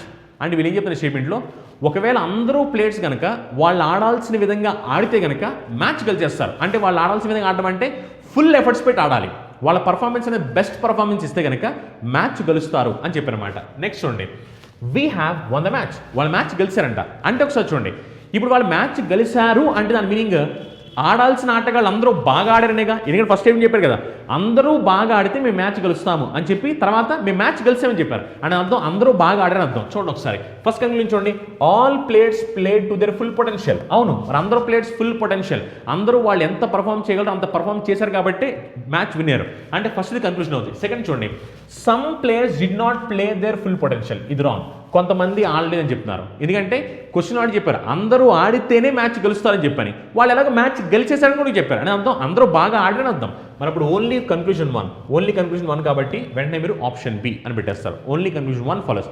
ఇలాంటివన్నీ ఏంటంటే వాళ్ళు ఇచ్చిన స్టేట్మెంట్ ప్రకారం మీరు ఏమని కన్క్లూడ్ చేయగలరు అనేది వాళ్ళు అడుగుతారన్నమాట. ఇప్పుడు ఇక్కడ వాళ్ళు ఇచ్చిన డేటా ప్రకారం నేను ఏమని కన్క్లూడ్ చేయగలను, ఫస్ట్ కన్క్లూడ్ చేయగలను అందరూ ఫుల్ ఎఫర్ట్స్ పెట్టి ఆడారు కాబట్టి వాళ్ళు మ్యాచ్ విన్ అయ్యారు. అవునా? సో అందుకని ఓన్లీ 1 అనమాట. నెక్స్ట్ చూడండి ఒకసారి, ఇవన్నీ ఏంటంటే మనకి ఎనాలజీకి సంబంధించిన క్వశ్చన్స్ అనమాట. ఎనాలజీలో జనరల్ క్వశ్చన్స్ ఇవి. ఒకసారి చూడండి, ఇలాంటి క్వశ్చన్స్ ఏంటంటే జనరల్ అనమాట. ఇవన్నీ మనం చేయాల్సిన క్వశ్చన్స్ అనమాట. ఎందుకంటే ఇవన్నీ ఎలా వస్తాయి ఏంటనే తెలియదు అనమాట. ఈ ఎనాలజీలో మనకు కొన్నిసార్లు నెంబర్ ఎనాలజీ ఇస్తారు, లెటర్ ఎనాలజీ ఇస్తారు, జనరల్ ఎనాలజీ ఇస్తారు. జనరల్ ఎనాలజీ అంటే ఏంటనుకుంటున్నారు, జనరల్ ఎనాలజీ ఇప్పుడు సపోజ్ క్వశ్చన్ అడుగుతాడు వాడు, ఇండియా రూపీ అని చెప్పారు. సపోజ్ ఒకవేళ మేము వచ్చి నార్వే ఏమిటి అన్నారు, ఇండియా రూపీ అంటే దాని మీనింగ్ ఏంటి, ఇండియా కరెన్సీ రూపీ అని అర్థం. మరి నార్వే కరెన్సీ ఏమిటి తెలుసా, తెలియకపోతే ఆన్సర్ పోయినట్టే. ఎందుకంటే ఇలాంటి వాటిలో జనరల్ క్వశ్చన్స్ ఇవి. ఇప్పుడు సపోజ్ సెలెక్ట్ నేను థెర్మోమీటర్ టెంపరేచర్ అని చెప్పాను. థెర్మోమీటర్ టెంపరేచర్ అంటే ఏంటి, థెర్మోమీటర్ అనే దాన్ని టెంపరేచర్ మెజర్ చేయడానికి యూస్ చేస్తాము అని చెప్పి. ఇప్పుడు సపోజ్ ఒకవేళ నేను వచ్చి ఓడోమీటర్ అని అడిగాను, ఓడోమీటర్ ఎందుకు యూస్ చేస్తామని తెలియదు అనుకోండి, పోయినట్టు ఆటోమేటిక్. ఇంకా సపోజ్ సెలెక్ట్ ఇంకో క్వశ్చన్ ఇలా, 5 point someone Chetan Bhagat. 5 point someone Chetan Bhagat అని దాని మీనింగ్ ఏంటి, 5 పాయింట్ సమ్వన్ అనే బుక్ని చేతన్ భగత్ రాశాడు అని మీనింగ్ అనమాట. అదే సపోజ్ నేను ఇంకో క్వశ్చన్ అడిగాను, అక్కడే క్వశ్చన్ ఇచ్చి వి ఇండియన్స్ అనే క్వశ్చన్ అడిగాను. మరి వి ఇండియన్స్ అడిగినప్పుడు వి ఇండియన్స్ అనే బుక్ని ఎవరు రాశారు అనే సంగతి తెలియాలన్నమాట. అది తెలిస్తే మార్కు వచ్చింది, తెలియకపోతే మార్కులు పోతాయి. అలా ఏంటంటే జనరల్ ఎనాలజీలో 3 రకాలన్నమాట. ఒకటేమో నెంబర్ ఎనాలజీ, ఒకటేమో లెటర్ ఎనాలజీ, ఒకటేమో జనరల్ ఎనాలజీ. ఈ నెంబర్ ఎనాలజీ, లెటర్ ఎనాలజీ మనం ఏదో రకంగా ఆన్సర్ తీసుకురాగలం. కానీ జనరల్ ఎనాలజీలో నుంచి మీకు మార్కులు రావాలి అంటే ఖచ్చితంగా మీకు అన్నింటి మీద ఐడియా ఉండాలి. మీకు ఐడియా ఉంటేనే మార్క్ వచ్చింది, ఐడియా లేకపోతే మార్క్ పోయినట్టే. ఇప్పుడు ఒకసారి చూడండి, ఇక్కడ లంగ్ మ్యాన్, గిల్ ఏమిటి అన్నారు. లంగ్ మ్యాన్ అంటే దాని మీనింగ్ ఏంటి, లంగ్స్ యాక్చువల్లీ మనం మ్యాన్ లేదా హ్యూమన్ బీయింగ్స్ ఏం చేస్తుంటారు, లంగ్స్ని యూజ్ చేస్తూ ఉంటారు రెస్పిరేటరీ కింద. అవునా? అలా మరి గిల్ దేనికి అంటున్నారు, లంగ్ అనేది మ్యాన్కి అయితే గిల్ దేనికి, గిల్ దేనికంటే ఫిష్. అవునా? అలా ఏంటంటే ఇవన్నీ జనరల్ క్వశ్చన్స్ అనమాట. చూడండి, ఇవి కూడా అన్ని జనరల్ క్వశ్చన్సే. ఇవన్నీ ఎగ్జామినేషన్ ఓరియంటేషన్లో జనరల్ క్వశ్చన్. ఓకేనా? అందుకని ఇవన్నీ మీరు చేసేయండి. నిజం చెప్పాలంటే ఎగ్జామినేషన్ ఓరియంటేషన్లో ఇలాంటివి కూడా వస్తుంటాయి. వీటిలో మనకు జనరల్గా number based, letter based, general based అనమాట. నెంబర్ బేస్డ్, లెటర్ బేస్డ్ అనుకోండి, అవి ఏదో రకంగా చేయొచ్చు మనం. కానీ జనరల్ బేస్డ్ చేస్తున్నప్పుడు మాత్రం ఖచ్చితంగా మీకు ఐడియా ఉండాలి. ఐడియా ఉంటేనే ఆన్సర్లు వస్తాయి, ఐడియా లేకపోతే ఆన్సర్లు రావన్నమాట. అందుకని అక్కడ ఏవైతే నేను 3 క్వశ్చన్ అడిగాను మిమ్మల్ని, ఆ క్వశ్చన్లు కూడా మీరు ఆన్సర్ పెట్టాలంటే ఏం చేయాలి, మీకు ఫస్ట్ దాని మీద ఐడియా ఉండాలి. అసలు ఐడియా ఉంటేనే ఆన్సర్. ఐడియా లేదు, మీకు అసలు వీనియన్స్ అన్న పుస్తకం ఎవరు రాసో తెలియకపోతే మార్క్ పోయినట్టే, లేదా నార్వే కరెన్సీ ఏంటి తెలియదు పోయినట్టే, లేదా ఓడోమీటర్ అసలు దేన్ని మెజర్ చేయడానికి తెలియదు పోయినట్టే. అలా ఏంటంటే ఇవన్నీ ఎనాలజీ బేస్డ్ క్వశ్చన్స్ అనమాట. మీకు దీని మీద జనరల్ వాటి మీద ఐడియా ఉంటే ఆన్సర్ వస్తుంది. చూడండి ఇవన్నీ కూడా ఎనాలజీ బేస్డ్ అనమాట. సో ఇవన్నీ మీరు చేసేయండి, ఓకేనా. చాలా చాలా సింపుల్ అనమాట. సో దీంతో మనకి ఇంకేంటంటే ఆర్ఆర్బీ ఎన్టీపీసీకి సంబంధించి ఏవైతే మనకి ఎగ్జామినేషన్లు వచ్చాయో అవన్నీ మనం కంప్లీట్ చేసాం అనమాట. చాలా సింపుల్ అనమాట. ఒకటి మర్చిపోవద్దు, ఆర్ఆర్బీ ఎన్టీపీసీ పాయింట్ ఆఫ్ వ్యూలో మనకి జనరల్ క్వశ్చన్స్ ఏంటంటే మీడియం లెవెల్లో క్వశ్చన్స్ వస్తుంటాయి అనమాట, లేదా ఈజీ లెవెల్ అనమాట. అంతేగాని మీకు మోస్ట్లీ హార్డ్ లెవెల్ క్వశ్చన్స్ అనేవి జనరల్గా రావన్నమాట. ఒకవేళ వచ్చినా సరే కొన్ని క్వశ్చన్స్ మాత్రమే. సో అలాంటప్పుడు మీరు ఏం చేయాలి, మీ క్వశ్చన్స్ మీడియం లెవెల్లో వస్తాయని తెలుసు కాబట్టి మీరు ప్రిపేర్ అయ్యేటప్పుడే జాగ్రత్తగా ప్రిపేర్ అవ్వండి, అంటే ప్రాపర్ ప్లాన్ వేసుకుని. అండ్ ఇంకోటి ఏంటంటే మీకు చాలా లో లెవెల్లో రాబోతున్నాయి లేదా మీడియం లెవెల్లో రాబోతున్నాయి అని తెలుసు కాబట్టి మీరు చేసేటప్పుడు కూడా ప్రతిసారి పెన్ను ఉపయోగించవద్దు. ప్రతిసారి పెన్ను ఉపయోగించడం టైం వేస్ట్ అవుతుంది అనమాట. పెన్ను ఉపయోగించుకోకుండా ఫాస్ట్గా ఎలా సాల్వ్ చేయాలి అన్న దాని మీద మీరు ఫోకస్ చేస్తూ బాగా ప్రాక్టీస్ చేయండి. మాక్ ఎగ్జామ్స్ ఎక్కువ రాయండి, ఎందుకంటే మీరు ఎంత స్పీడ్లో చేస్తున్నారన్నది మీ మాక్ ఎగ్జామ్ డిపెండ్ అవుతుంది అనమాట. బాగా ప్రాక్టీస్ చేసి మాక్ ఎగ్జామ్స్ రాస్తే అప్పుడు ఆబ్వియస్గా మీరు స్కోర్ చేయడం చాలా సింపుల్ అవుతుంది అనమాట. అండ్ ఇంకొక ఇంపార్టెంట్ విషయం చూడండి, ఆల్రెడీ మన ఆర్ఆర్బీ ఎన్టీపీకి సంబంధించి న్యూ బ్యాచ్ స్టార్ట్ చేసాం. సో మీరు కావాలనుకుంటే ఈ నెంబర్కి కాల్ చేయండి. నెంబర్ ఏంటంటే 9676578793, ఓకేనా. ఇది మన నెంబర్ అనమాట. మీరు నెంబర్కి కాల్ చేసినా పర్లేదు, లేదనుకుంటే కనుక గూగుల్ ప్లే స్టోర్లోకి వెళ్ళి చందన్ లాజిక్స్ యాప్, మన గూగుల్ ప్లే స్టోర్ యాప్ ఉంటుంది అనమాట, యాప్ని డౌన్లోడ్ చేయండి. డౌన్లోడ్ చేసినా సరే మీకు మొత్తం కోర్స్ డీటెయిల్స్ అన్నీ కనిపిస్తాయి అనమాట, ఓకేనా. సో దీంట్లో మనం చెప్పాం కదా మాక్ ఎగ్జామ్స్ కండక్ట్ చేస్తాము, అలానే ప్రతి టాపిక్ నుంచి బేసిక్స్ నుంచి కాన్సెప్ట్తో సహా చెప్తాను అనమాట. యాక్చువల్లీ ఇక్కడ మనకి ఏమైందంటే ఓన్లీ పేపర్ ఎక్స్ప్లెనేషన్ కాబట్టి మనం కాన్సెప్ట్ చెప్పలేదు, కానీ క్లాసెస్ చెప్పేటప్పుడు మాత్రం కాన్సెప్ట్ ఎక్స్ప్లెయిన్ చేసి ఆ తర్వాత మనం క్వశ్చన్ చెప్పడం జరుగుతుంది అనమాట, ఓకేనా. సో మర్చిపోకుండా ఈ వీడియో ఎవరైతే మీ friends family members exam prepare అవుతుంటారో వాళ్ళకు కూడా షేర్ చేయండి, ఓకేనా. అండ్ ఇంకో ఇంపార్టెంట్ పాయింట్, ఆల్రెడీ మనం చెప్పాం కదా చందన్ లాజిక్స్ తెలుగు అని మన తెలుగు వాళ్ళ కోసం ఒక యూట్యూబ్ ఛానల్ స్టార్ట్ చేసాం. ఆ యూట్యూబ్ ఛానల్ కూడా సబ్స్క్రైబ్ చేయడం మర్చిపోవద్దు. Thank you, have a nice day, meet the next session, bye bye.